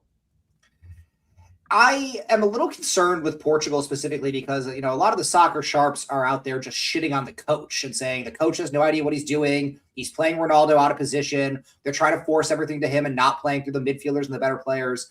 So I certainly understand the takes of like, oh, all the GOATs are having an amazing World Cup and Ronaldo is playing like shit, so he has to come through and score. I don't know if you guys have been listening to the Snowman streams, but I have a new gambling commandment. I have a new rule that I've instituted recently. I call it the must-win rule. Anytime you hear, say, someone is a must-win for either a prop or a spread, you fade the shit out of them. I'm done with must-wins. Love that rule. Completely done with must-wins. So if this is a spot Ronaldo has to score, I'm good. I'm all good. It kind of goes hand in hand a little bit with bounce backs. It's not, I mean, they're still different. Like just a team bouncing back off a loss versus a team needing to must win. But it's like, that's the kind of stuff I want to lean into. So I'm with you on fading the must wins. Who's got their notifications on? Is there any way we can turn that off? By the way, I hear a lot of dings. Yeah, oh, that's okay. I'm going to, you know what? I'm gonna take Uzbekistan right now. To do what? Plus 2.5 or score goal? I don't know that I like them to score a goal. I like plus 2.5 as well, so we'll be collabing on that. I'll go exact score. I'll say Portugal 1-0. 1-0. Okay. Cool. 1-0. Pulling up ticket right now to look for the best line. All right, tee up the next game. England Ghana, interesting game. Both teams won their first game, but looked completely different. England looked dominant. I put $200 on them yesterday to win the whole thing. Ghana didn't look very good to me. I don't know what everybody else's opinion was, but they squeaked out that late goal. But I just thought they looked pretty bad for most of that game. Now you got England as a huge favorite. Not surprised. Minus 525 on the money line. Over under 3.5. What do you guys like? Go ahead, Snowman.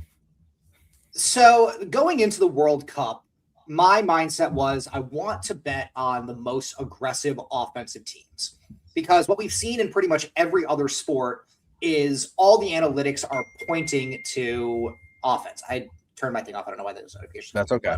That's okay. I wanted to, if you look at basketball, right?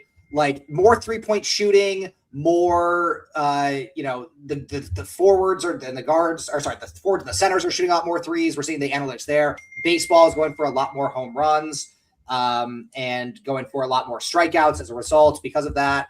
And then in football, we're seeing a lot more fourth down conversions, a lot more 2-point conversions. So soccer, I wanted to go for an aggressive team. And all I heard about England was they're parking the bus, they're playing haram ball, they're going to be just the slowest, most middling team. And in that first game, they were the most aggressive offensive attacking team I've seen in the entire World Cup.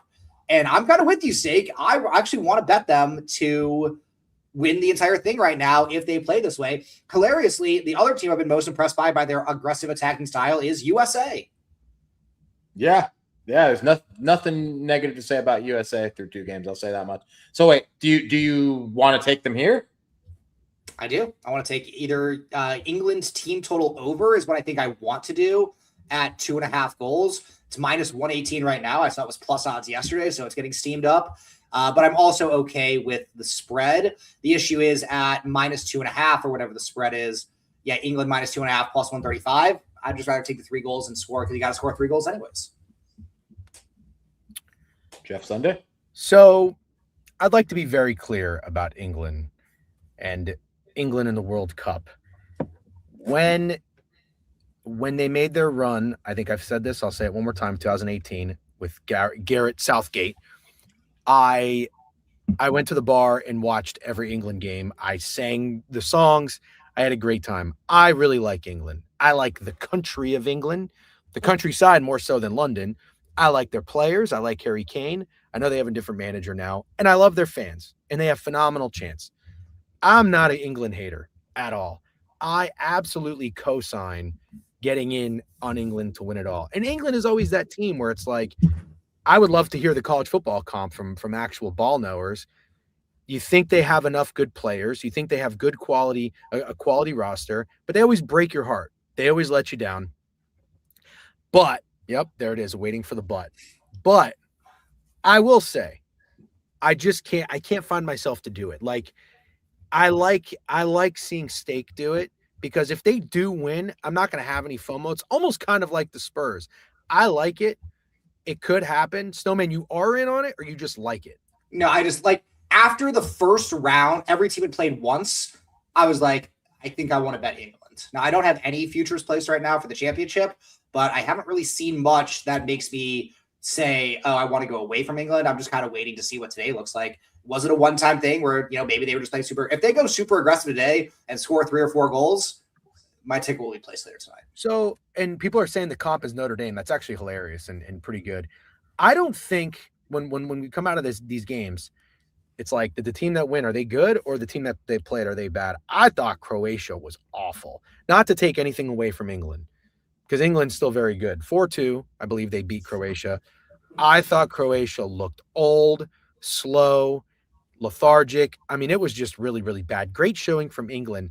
I'm not entirely sure that I don't, even though Ghana barely beat Panama, like, am I crazy to think that I think Ghana is going to be a much more difficult test for England? I didn't see the odds. Hold on. Let me just pull it up. I kind of think this game is going to be similar to Norway-Senegal, where Ghana will hold them off a little bit early. And then once England scores, the floodgates open. But do you think Ghana will score? I think they get one. Okay. I like the under in this game. I like the under. I don't know that I like both teams to score. I like the under. I think it's going to be those ones kind of similar to Argentina yesterday, where it was like Austria is going to be a much more difficult test defensively, and that's why I like the under in that game. I think this is going to be an underplay for me. I'm not taking England to lose. I see the over-under. The total is 3.5. Is that right? Oh, the under is really juiced. Under minus 159. But yeah, you can get 2-1. I'll eat the juice. Give me the under 3.5. That's my favorite play. Okay. I saw a funny comment from DC Bets. England needs to join a conference. I mean, they did exit. They did Brexit, right? Last team to beat Indiana. Who was it? You know. No man knows. We all know. Next game, it kind of lines up perfectly from talking about the last game. You got the team that lost to Ghana, Panama, playing the team that lost to England, Croatia. I was impressed with Panama just defensively from what I saw. I was impressed with absolutely nothing I saw from Croatia, to be honest. Snowman. We haven't seen much of them. I feel like this is a 0-0 draw coming in here. Oh God, Steak. I'm getting flashbacks from our first four Texas situation of walking out of that stadium being like, God, I want to fade Texas so bad. I want to fade Croatia so bad, but I feel like we're going to get a different Croatia team. And that would upset me a little bit because I like and respect Croatia. Modric was my dude. He's 40. He's old. He's washed. Also, I think he is part of the reason England scored one of their first goals when Harry Kane got that PK. I think he just didn't even look behind him and he went to kick the ball out and kicked the dude in the box. But you got to think that Croatia is going to respond, or this is probably what I think like a pro would do, is use their brain and their eyeballs and be like, Croatia is done. Whereas, I don't know, did we think Panama looked like ass? What's the consensus on Panama? I thought Panama looked like ass. You thought Panama looked like ass? Yeah, maybe I thought they looked like tough ass, if that's fair. I thought they played their dicks off. Yeah. And I thought for the majority of the game, I thought Panama was gonna strike first. I still kind of always thought Ghana was gonna get back in it. I think in that game I had 1-1, and like Panama not scoring was crazy. But I don't know, man. Like the one thing I think Panama is they're probably pretty quick. And I just don't really think Croatia has a lot of speed. So I think Panama is going to kind of cause them fits. That's kind of what I think. So I'm leaning Panama here. If I had to go with a dog, maybe a BTTS. If Croatia can still play like that and score 2 on England, I don't hate both teams to score here. So leaning Panama, I see outright as plus 482 or plus 1.5 is minus 150. Maybe I'll come around to one of those or like draw no bet or something, but I like a BTTS. Oh, Panama red card. Forgot all about that. TBD for me on this one. TBD. Okay. This could be a draw spot. I think I like the draw here. I like 0-0 draw, but I might just play the plus 340. Oh, you like 0-0? Fuck. Yeah. I obviously, because I'm a draw guy and because I want an exact score, I'm going to tell you on 0-0. It's fun sweat to have right from the beginning until someone scores. Unless it was that Scotland game the other day where Morocco scored within the first 2 minutes and then it wasn't fun at all. Did I hear 0-0 draw is like taking those college basketball totals that are like 120 under? Fucking love those. Yeah, me too. Old school Virginia. Virginia versus Wisconsin. Oh, I miss it so much. Did I hear you say that you got accused of tailing Snowman? Oh, no, not accused. Joey Dumps. I gave Joey Dumps and Time of Jay a winner under 2.5 in the USA game, and they didn't tail me. And then when it was over, I was bragging. We were drunk. I'm like, yeah, I hit my under, by the way. And they were like, shut up. That's Snowman's bet. You fucking tailed Snowman. That's so when this game goes 0-0, that's what you're going to do again. You could be like, oh, 0-0, raise me, chat. I actually blocked both of their numbers since that day, and I don't talk to them anymore. All right, what's the last game? Colombia versus Congo, and just right off the jump, looks like a very short line. Colombia minus 190. Who did Congo play? Portugal. Oh, they had a draw with Portugal. Yeah, this is, I feel like, a reverse bounce back spot, the letdown spot, where Congo just gets absolutely shit camped by Colombia at the spot. Okay. God, am I crazy though? Is that line not a little short? Yeah, maybe. I think it's short outside of the fact that Congo did just play well against Portugal and got a result against them. Oh, that's true. But before that, what was the thought on Congo coming into this tournament? Don't know. Yeah. Okay. This will be my draw spot. For no reason, I actually think this game's going to draw. Are there going to be goals? I was going to say no. This would be exact score 1-1. Okay. Both teams to score no is minus 150. Wow. Interesting. So What did Congo was 1-1 against Portugal. Before that, they were 2-1 against Chile. 0-0 against Denmark. Okay. Yeah, they're could be tough. I like Colombia too. I don't know how I feel about this one because 2-1 Colombia was speaking to me, but maybe it is a 1-1 game. All right, so for exact scores, I already took Uzbekistan plus 2.5, minus 127, and I took exact score 1-0 Portugal. What do you guys like? I like Uzbekistan plus 2.5, tailing Snowman on his 0-0, 1-1 in Colombia, Congo, TBD on the Croatia game. Yeah, I haven't decided yet for what I'm going to do for Portugal, but I'm going to take England team total over 2.5. I'm going to take draw on the Panama Croatia game, and I'll sprinkle the 0-0. And then I think I'm going to take Colombia somehow in this last game. I just don't know if it's going to be riding out the super juicy minus 190, taking minus 0.5. Well, I guess that is minus 0.5, or finding some sort of juicer to pair them with. Maybe pair them up with Portugal. I just don't know if I can trust Portugal, to be honest. Yeah, I'm going to go under England, Ghana. I know that doesn't really align with what Snowman said, but unlike it could be 3. I think 3-0 is the most likely results, low key. So yeah, I guess you're right. I don't know that I love Ghana to score. That's okay. Fair enough. Maybe we can both cash. Croatia, I don't have an exact score for that game yet. Croatia, Panama. I like Panama draw, no bet. I'm ready for pain. I know Chef Timbo in the chat said he didn't think Croatia was as bad as I thought they were. I gotta stand on business, as Steak always accuses me of not doing.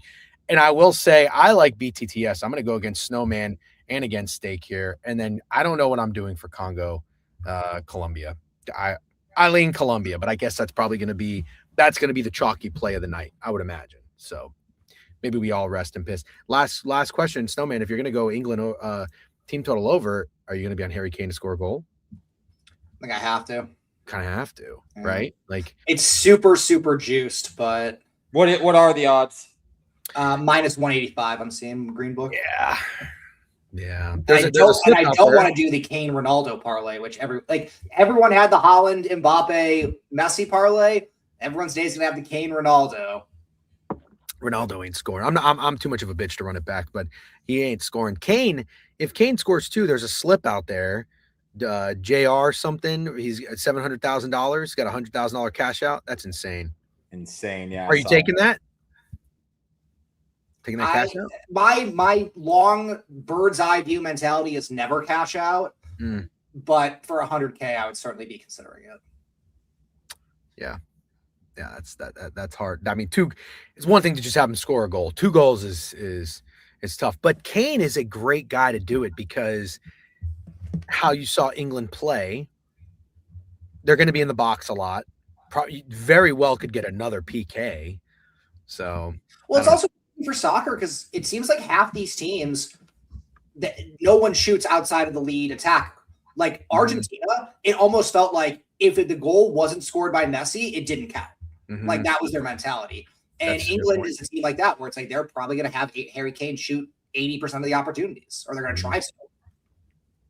Good point. All right, where are we going to next? I think it's time for the MLB. We got 30 minutes left. Perfect amount of time to hit MLB and the hot dudes. We don't have the whiteboard today. They didn't perform all that well, so it's okay. We'll have to find some new hot dudes today. They sucked. Yeah, I got my ass kicked. Nobody I bet on. Jack Cagliano, Joey DeLuca, Kyle Stowers didn't hit a home run, but he hit an RBI double. And who was the other fuckface I bet last night? Ben Rice didn't do anything. I think I lost everything in the MLB except for Nats first 5. Thank you to the Nationals first 5. I'm gonna go take a piss. You guys get started. Okay, cool. We got a 407 game. Astros with Lambert on the bump, 6-4, 3.2 ERA. It appears the Blue Jays at home are minus 131, and Shane Bieber is making his Blue Jays debut. Does that sound right? Definitely his season debut, but I think he pitched for the Blue Jays last season, if I'm not mistaken. Oh, got it. Okay, so he's making his season debut. They're minus 131. I don't think there's anything weird about that line. I think I like them, but I do like fading the Astros. I would say I'm not scared to say Lambert is overperforming, in my opinion. Blue Jays won this game yesterday, 4-2. Let's see who did anything. I believe Okamoto hit a home run. He did, and that's who I would go back to in this game happily. We're both Okamoto guys. So for me, I would go Okamoto home run, Blue Jays money line. Do you like anything in this game? I can't get on Bieber. I just don't like taking guys in their first start back from injury. So I will not be on Bieber, even though Houston has been really cat pissed recently. The line honestly feels maybe a little bit short, but I guess it's also Bieber's first start back. I mean, Bieber versus Lambert is a huge advantage for Toronto, theoretically. So I think Okamoto is the right play here. He's a hot dude. I like this look for him against Lambert.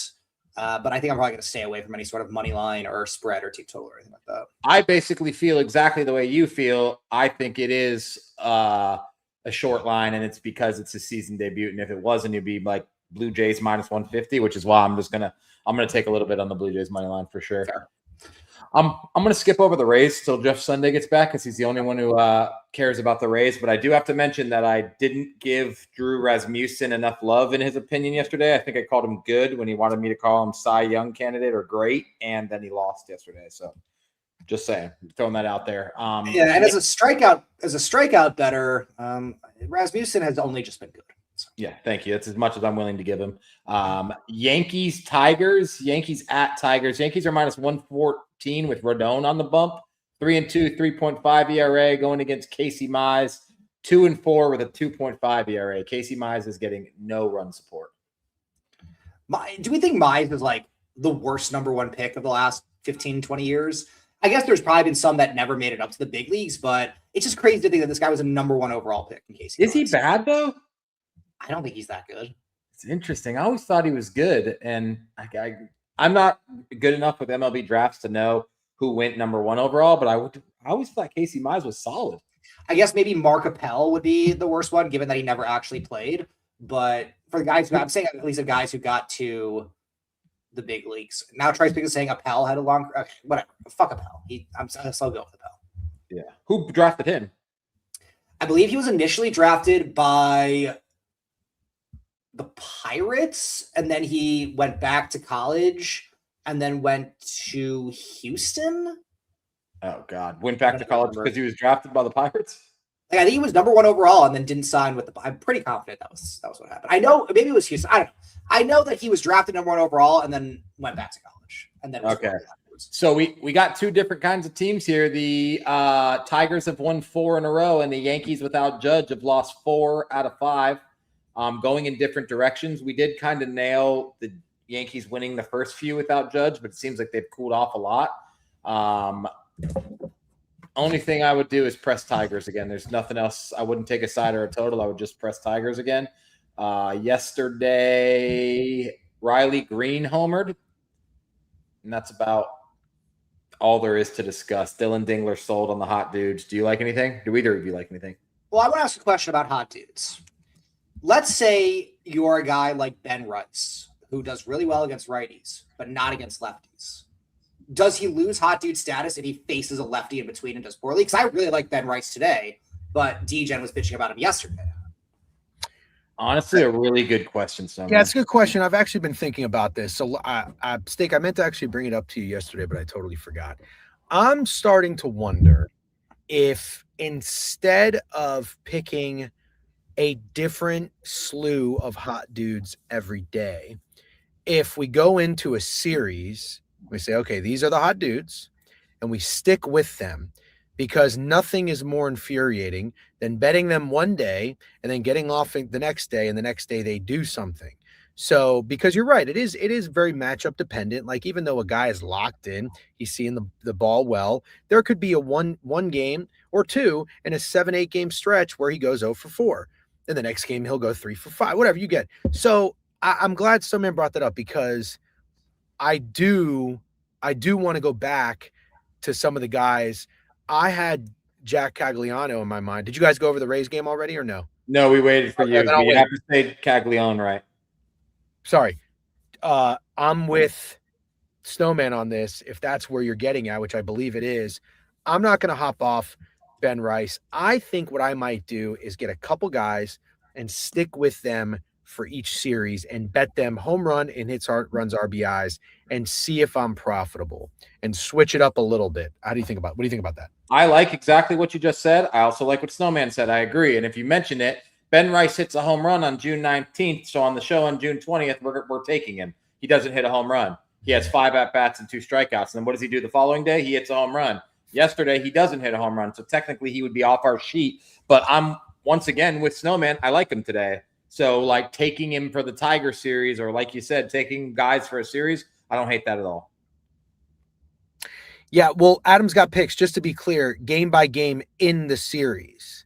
You need to go So like, you know, game one of the Yankees Tiger series was yesterday. He was a lefty. Now he's going against Mize, who's a righty. So obviously that's a better matchup for him. I'll bet him today, yesterday, today, and even tomorrow. But how about this? If a hot dude is going against a lefty, and he's a lefty or righty and he's righty, whatever it is, maybe you just hit the pause button on him. Yeah, I remember vividly, though, of like seeing Aranda, like lefties fucking take lefties yard. I'm sure James Wood has done it. I'm sure Riley Green's done it. So again, it's one of those things where it's like, instead of hitting pause, let's just see it through. That's kind of where I'm at. I want to see it through. So that's what I'm doing. So back to what Snowman is saying. I'm going to be on Ben Rice again today, and it sounds like you do like him today because of the matchup against a right-handed pitcher. Correct. Yes. Yeah. Okay. Like for the Yankees, it's like you want to take Rice versus righties and then Goldschmidt versus lefties. Okay, real quick, I'm going to highlight a comment. And then allow this person. I have not seen their name before, and they asked so nicely that we have to say yes. Greetings, gentlemen. Can I ask an NFL question? Yes, you may. Not a first-time chatter either. Yeah, I don't recognize that name, which usually I do. While we're waiting for the question, let's talk Royals race. You got McClanahan on the bump, Avila on the bump for the Royals. Rays are minus 194. Is Bobby Witt back today? I don't think so, Snowman. So I watched that Rays game yesterday. They showed him warming up like he was just fielding some ground balls and everything. I didn't hear him say what the injury is. I'm assuming you might know. He's got this big wrap around his knee. He looked like he was like still moving kind of gingerly, but also obviously it's a really good sign that he's like out on the field taking some balls. I don't know if he is in 100% or not, but I'll stop there. I do have more to talk about with this game. Yeah, he's just showing his day to day. So he'll be back soon enough. I would imagine. Yesterday was a great pitching matchup. I think it was Waka. He was excellent. Also the Rays just in general. I think I saw one of their guys that I follow on Twitter tweeted they're on a skid, a 9-17 skid, and their bats have been terrible. They're awful with runners in scoring position. Rasmussen was good. He had a shaky first inning. He didn't have some of his best stuff, but he was pretty solid throughout. But I wanted to talk about Cags. So I'm watching the game, and they're showing this older couple, and this really old guy. And they said Cags has his 94-year-old grandpa in the stands. It's only the second game his grandpa has seen Cags play. And he didn't do anything yesterday, but he did hit one dead center, 400 feet to the warning track. I believe it's 404 out there. I want to definitely stick with Cags in this series. Totally fine with that. So that's going to be a little narrative play there. I don't like anything in this game. I didn't expect that this guy's NFL question would be, how do you think the Jags are going to do this year? If we had to make odds for what team his question was going to be about, I would say the Jags are plus 10,000. I think the Jags are the best team in the division. Do you have thoughts on the Jags, either of you? Are they playing in Orlando this year or next year? I think it's next year. Okay. I think the Jags are going to be a okay team. They're going to be a good offensive team and a bad defensive team, in my opinion, which would be fun for gambling purposes if they're in a lot of high-scoring games. But I think their defense is going to take a little bit of a step back this year. I'm in on Liam Cohen getting better as a coach. I really liked what I saw from him, not even just like play calling and offense, but like getting pissed off at Trevor Lawrence early in the season, holding him a little bit more accountable to make less dumb decisions. And couldn't have been more wrong about him being a coach in general. I would say I would only bet on the Jaguars, not against the Jaguars. But there's always going to be that team that's a candidate for regression. I would imagine the Jaguars are going to be a trendy team this year, if I had to guess. I would say they'd be a trendy team for regression. You do? You think so? Definitely. I don't think anybody really likes them. And Jeff Timbo brings up a good point. That's the part where I'm out. When they let ETN walk because he got all that money from the Saints, I was like, okay, fine, let ETN walk. I don't think he's anything that special. I wouldn't want to pay him either. But I thought for sure we were getting another running back. And I'm not talking about Chris Rodriguez Jr., which is who they signed. Right. Baishal Tootin as RB1 scares the fuck out of me. I didn't see enough from him to make me think he would be a good RB1 at all. Do they still have Jacoby Myers? Yes. I like that. They got Myers. They got Brian Thomas. They got Parker Washington. Travis Hunter is no longer a receiver. He will only be cornerback next season. Brenton Strange came along real nicely at the end of the year.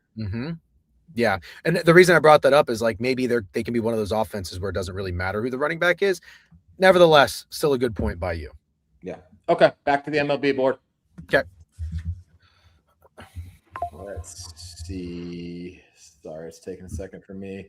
Next game is Mariners Pirates. Kirby 5-7 with a 4.1 ERA is a slight favorite on the road, -126 against Mitch Keller, 5-4 with a 4.9 ERA. Not an amazing year for Mitch Keller. Who do you guys like? Anything? So, go ahead.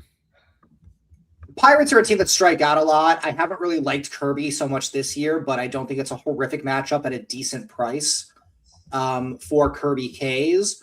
I also like Dominic Canzone in this matchup. I wouldn't say he's a hot dude per se, but the last time I really liked him in a matchup, he did hit a home run for me to cash my home run lay. So I think that he's a good look again. And Brian Reynolds has been playing pretty solid. I don't hate him either. That's who I was going to look up. I literally was typing it as you said it. Brian Reynolds has had a hit in his last 10 games, 5, 6, 10, 16 hits in his last 10, 4 home runs, 10 RBIs. Brian Reynolds is a hot dude. I'd be happy to go back to him. Totally fine with the Kirby look. And I also probably do lean Mariners in this game. Steak, do you remember when I told you there was something to maybe pay attention to with like these short home dogs kind of being a little bit of a trap? Yeah. I'm with you. I think I like the Mariners here, and that's probably why we haven't seen Yay Lads in a really long time. He's a Mitch Keller truther. But Snowman, I'm surprised you didn't bring it up because you're a strikeout guy. Mitch Keller's coming off of one of his highest strikeout performances of the season. He went 5 1/3, 4 hits, 1 earned run, 7 Ks. Before that, 3, 4, 5, 5, 3, 3, 4. Do you have any type of system or strategy where when a guy does hit a really high number for Ks, do you fade him? Do you bet on him? Is he a hot dude? Anything like that to consider for Mitch Keller? It depends on the pitcher himself. Like if I know that they have good strikeout stuff and they're pitching well, then yes, they're a hot dude. A guy like Keller who doesn't really have the K stuff like that, I'm more willing to say like it's kind of a blip up and maybe like a dead cat bounce type thing. Now, granted, you could have argued that for Drew Rasmussen the last few games prior to yesterday, which I did. I was not on Rasmussen during the last 3 games where he was splooging, not because he wasn't a hot dude, which he was, but more so I'm like, okay, Rasmussen is a solid pitcher, but he doesn't really K like that. So a guy like Keller, I would probably need to see a little bit more sustained K success before I'm willing to hop on him. Now, that being said, Seattle is a good matchup. He's only at a 4.5 number. It's not like a crazy bet. I wouldn't dissuade anyone from wanting to take it, but I don't think I would look at Keller, who had 7 last game, and said he's a must play for this game. Good enough for me. I think I might bet the Mariners, but I'm not going to take any guys. Also, they mentioned it in the chat, Pittsburgh coming out of course. Oh, okay. Let's keep, now we got to move tempo and pace. Got a lot of games left, 15 minutes. Rangers, Marlins, Quantrill versus Alcantara. The Marlins are -163 at home. Rangers won yesterday. Nimmo had 2 hits. You texted me that. He went over his hits, runs, RBIs. Obviously, he didn't homer. He doesn't do that very much. I don't think Wyatt Langford continued his hot dude stuff. Kyle Stowers did. Of course, I bet him to homer. He had an RBI double. He's my home run play also, him and Buxton. Yeah, I think we've had the same guy sell our home run parlays twice this week. Buxton sold me 2 days ago, and then of course I've had 3 straight days of getting one-legged on my home run parlay. That's just fucking disgusting.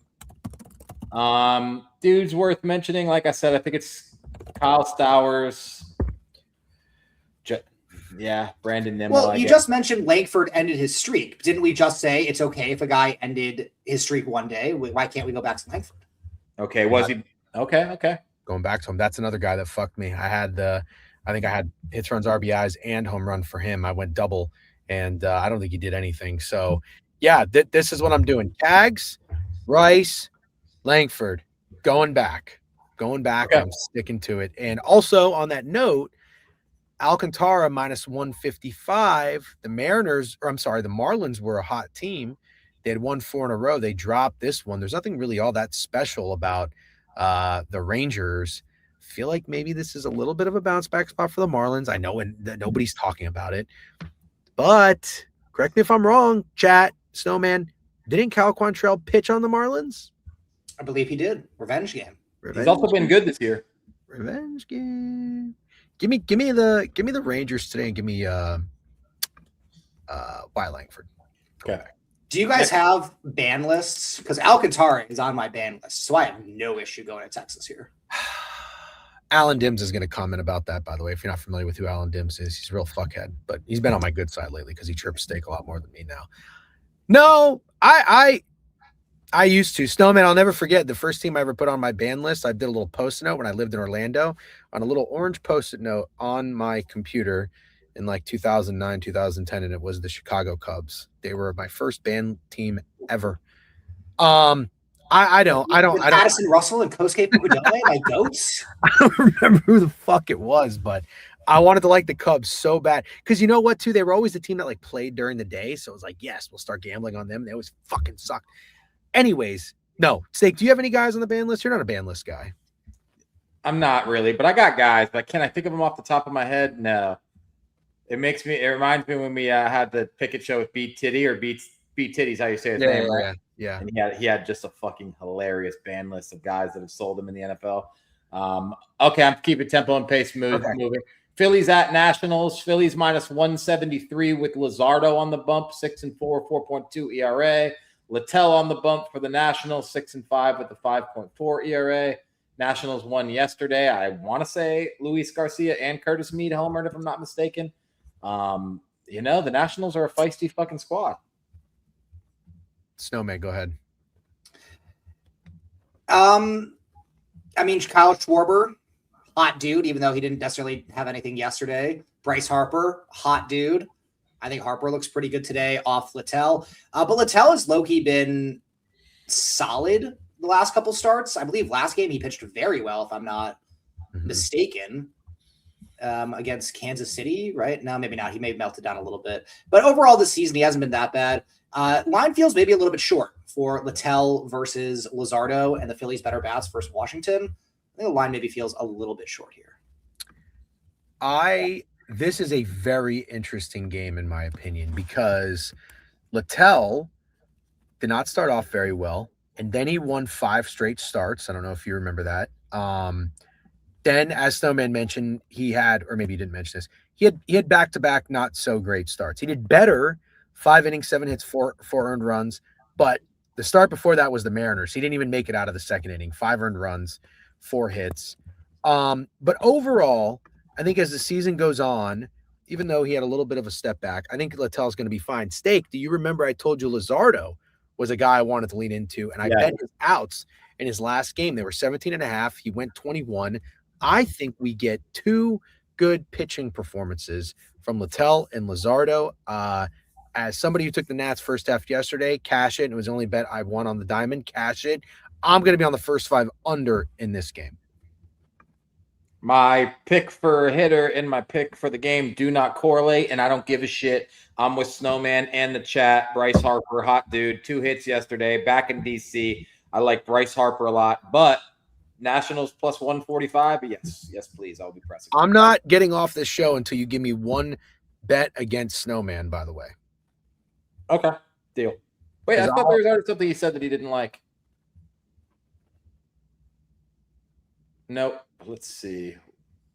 That's what I hear. Snowman. Yeah, Snowman 0-0. Snowman 0-0. No, I said I was tailing. Yeah, relax. I couldn't be more relaxed. You sound like Time of J and Joey Dumps, dude. All my friends make me fucking sick. Maybe it's a you thing and not a me and a Joey Dumps and a Time of J thing. It's not a me thing. Okay. It is a me thing.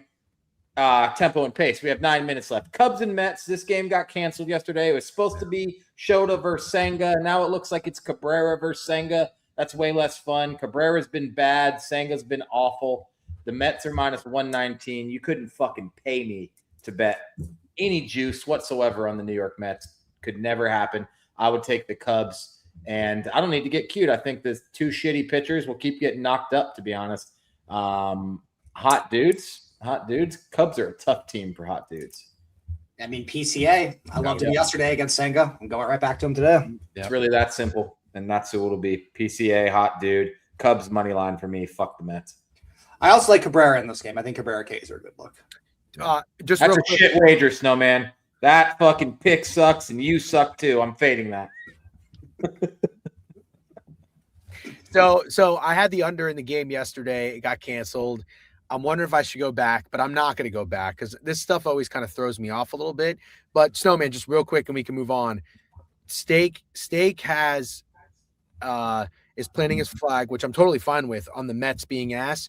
Do you have like any sort of not vendetta, but like just think that the Mets are a bad team that can be more on your fade list than your bet on list, or is it game by game? I don't have a vendetta against them. I do think they stink. Okay, all right, fair enough. We can move on. Okay, thank you for that. Brewers, Reds. Sproat. We talk about Sproat a lot. He's favored at the Great American Ballpark. Not really. Both teams are minus 110. Reds are pitching Ladola, who hasn't been that good either. Both guys with about a 6 ERA. Pitchers duel yesterday. I think it ended 2-1 through 7. I don't think there was any runs. So I don't know if there's any hot dudes to talk about. I don't fade the Brewers. I'm done fading the Brewers. If anything, I would bet the Brewers. I may bet the Brewers. The Reds. Go ahead. Sorry. I was going to say is the Reds are my new number one team to fade for strikeouts moving forward. Wait, sorry. Fade their batters to strike out? Or yes, take pitchers overs against the Reds. Even Sproat. I think so. I mean, everybody's just fucking owning them right now with De La Cruz out of the lineup. Like, they just can't hit. They got no balls. They got no motivation. This team is just completely dead. And they can put the ball in play, but this is another team that feels like they're more going for home runs, and that leads to a lot more strikeouts. Yeah. Ellie back today? Still. So Steak, I bet the Reds yesterday, and you know what I did in betting the Reds? I thought maybe the Reds would get it together. They've won back-to-back series. I totally forgot. I've been so good about this. I think I've said this during the season and done this. The Brewers are not going to be a team I fade. They are going to be a team I bet on. Don't even care what the line is. Yeah. They should be minus 150. They're only minus 122. Fuck it. I'm clicking the Brewers. Easy click. I was so upset with myself.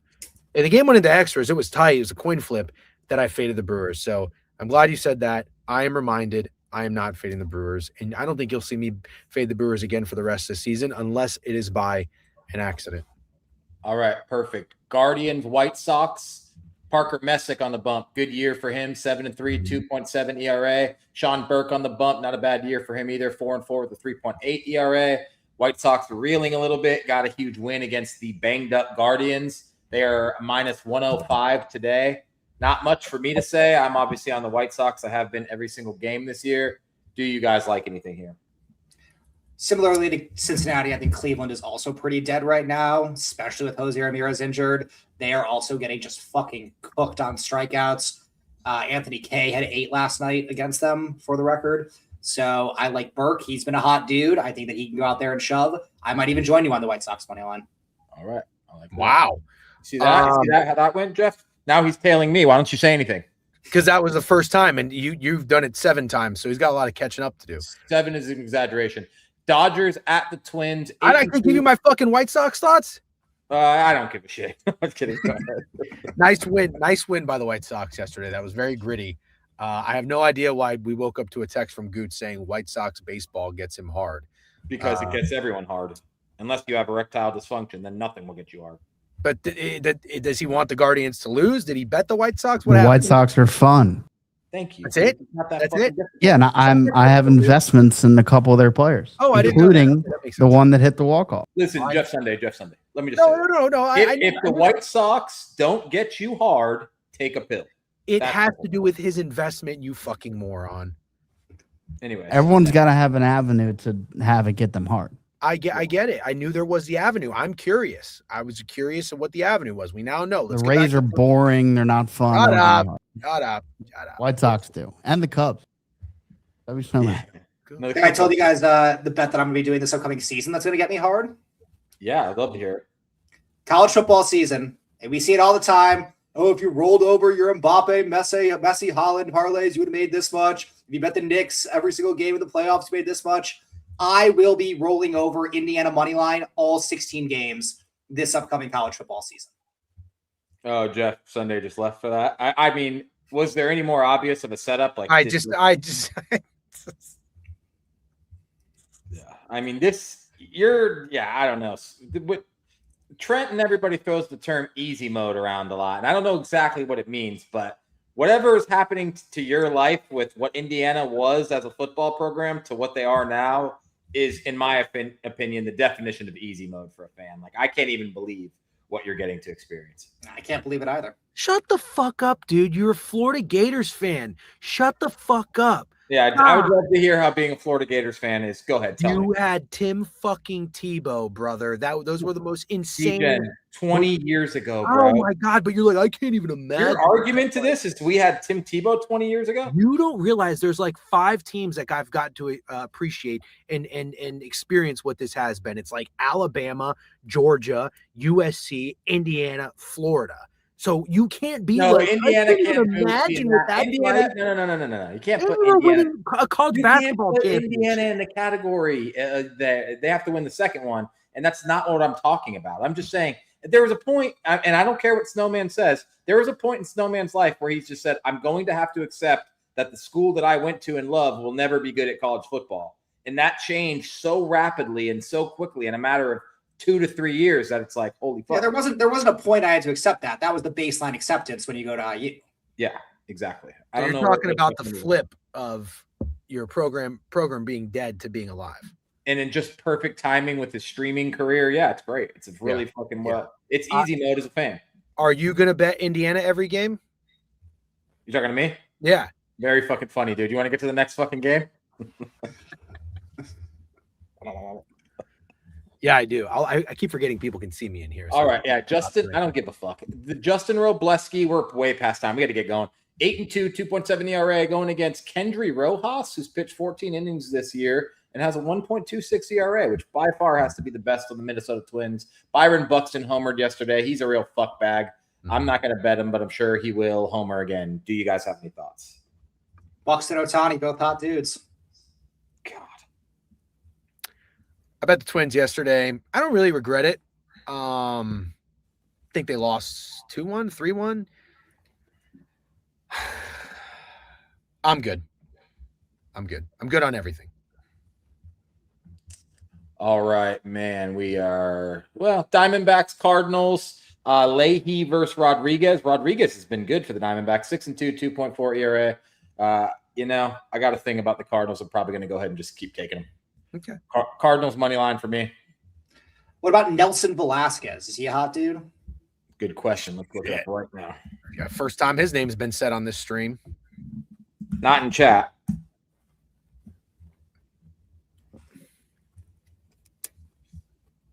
Last 20 games. Tough. They don't make it as easy as normal to find this guy's stats, man. Yeah. Debatable. Oh wait, no, I'm looking at the wrong stats. You might need to tell me. I'm having a struggle. This is hilarious. What? You can't find this fucking guy's stats? No, don't think so. All right, hold on. I just ended up looking at 2024. The thing is it's noon, so technically my brain is supposed to shut off at this time, and that's just what you're experiencing. Is Nelson Velasquez? Who's he on? What team is he on? He's on St. Louis. Nelson Velasquez. I'm not finding shit. I don't think he played last game. He hasn't played since Friday the 19th. Maybe he's injured. No. He can't be a hot dude if he hasn't played in 4 days. No. Okay. All right. I got stakes back on that one. That is pretty challenging. Ketel Marte, though, another 2 for 4 game, it looks like. Yeah. And a guy that we should probably talk about, Snowman. I'm surprised I haven't seen you all over this guy. After his grand slam, oh no, he went 0 for 2 in a game against the Twins. But Corbin Carroll 1 for 3, and then 2 for 4 yesterday with a double. But he had back-to-back games with 4 RBIs, Corbin Carroll. So Yeah. it's that one thing after those games of RBIs, 4 RBIs, he went 0 for 2 and did absolutely nothing. Then 1 for 3, and now he's back 2 for 4 with a double. So just It's a great back test for the hot dude theory about may skip a game or two. Exactly. Yeah. So okay, we can keep powering through. Sorry. Make it quick. Red Sox, Rockies. Rockies had a hilarious win yesterday. The Red Sox are fucking pathetic. Pathetic Boston Red Sox. I mean, you just got to be upset. And now they're minus 166 with Sonny Gray on the bump. And the Rockies are pitching someone named Sullivan, who is 0-1 with a 10.2 ERA. Give me the Rockies money line. It might be my favorite play of the day. Fuck the Red Sox. Dead program. Wow. Snowman? Can't argue with anything you just said. Yeah, I can't either. I'm kind of into that steak. Maybe I'll tell you. O's, Angels, Baz versus Johnson. Johnson is 0-2 with a 12.8 ERA. We got some bad pitchers going today. Baz 4-7 with a 4 ERA. I'm done trying to time up the Orioles getting hot, so I'm not going to bet them. You're welcome, Goots. I do think they might get hot, but I'm not going to bet them, so I'll just leave them alone. I know they lost yesterday 6-1. I'll take them to win the next 2 games in the series if I could. Can you bet a series price midway through the series? Probably. Okay, I will. Orioles won 6-1, steak. Oh, my bad. Yeah, I got confused. I was saying it's, like I said, it's past noon. Maybe someone else should take the wheel here. I like the Orioles to get hot. The Angels pitcher Ryan Johnson, absolute shit can. I think the Orioles could splooge today. I like Alonso. 1 for 4 yesterday with an RBI and a run. Went well over hits, runs, RBIs. Kobe Mayo homered. Tyler Ward homered. Isn't Tyler Ward, didn't he used to play for the Angels? Taylor Ward. Taylor Ward. That's the guy I'm betting to homer again. Revenge series. Homer again. All right. You ready for this? Yep. Gooch, you listening? I rarely listen to you, but yeah. Take the dick out of your ears and pay attention. It's Shane Baz Day. Okay? It's Shane fucking Baz Day. Oh, yeah. Tilt your head even more. I didn't even know that was possible, Steak. I didn't know it was possible. What degree is that? Never seen that in my life. Shane Baz against the Los Angeles Angels, Anaheim, wherever the fuck they play. He has 24 at-bats, or I should say the Angels have 24 at-bats, 4 hits, 13 strikeouts. Every single guy that's seen Shane Baz has struck out. Heineman, Neto, Soler, Ohapi, whoever the fuck that guy is, all with 2 strikeouts. Shane Baz has been pitching much better lately. Is he worth all the money the Orioles paid him? Fuck no. But he is going over his case today. I will be snowmanning the shit out of Shane Baz. Okay. Good job. Braves, Padres. We're going to make this real quick. Jay Ritchie for the Braves. Griffin Canning for the Padres. Pitching awful. 1-5, 6.6 ERA. Padres are minus 105. Feels short, but don't know what to make of the Braves right now. Kind of just want to stay away from them. Machado's starting to get hot too for San Diego. I fucking hate Manny Machado. Hate Manny Machado. Stay away. All right. Okay, fine. Athletics, Giants. Giants are minus 142 with Robbie Ray on the bump, Savali on the bump for the Athletics. Feels like a pretty fat line for the Giants. Can't recall last time I seen him be minus 142 against anybody. I kind of want to fade it. Yeah, I like the over in this game. I think that the A's could absolutely splooge. Kurtz looks really good today. Zach Geloff been an absolutely hot dude. Henry Bolte been playing pretty well too. I like runs in this game. Robbie Ray is the definition of volatile. Either he shuts you down 7 innings, no earned runs, 10 Ks, or he's got 5 innings, 8 walks, 3 or 5 earned runs. So I'll make this quick. It looked like Savale came back from an injury. He had been pitching very well for a 5 game stretch. And then he had 2 horrible games, May 20th and 25th. He had not pitched till June 17th, got destroyed by the Pirates. 3 innings, 9 hits, 6 earned runs. I do not think this Giants lineup is very good. Not that anybody really does. I'm with you, Staker, Snowman, whoever said it. I like the A's in this game. Probably just going to take the plus price. Nothing cute with Savale props or hitting props, but give me the A's for sure. Cool. All right. Whew. Good Great job. Great job. W Snowman. Real quick, I'm going to do one plug. Play Beat the Streak. If you're not, you're stupid. It is literally a free chance to win $2,500 and $2,500 in prize picks money. I've been awful this month. We're almost getting to a new month. Play Beat the Streak. It's fun. It's free, and we haven't plugged it in a while. Love it. Good job. Snowman, thank you for stepping up. That's like twice in like 5 days now. Twice in 4 days. Snowman might be a hot dude. Snowman is a hot dude.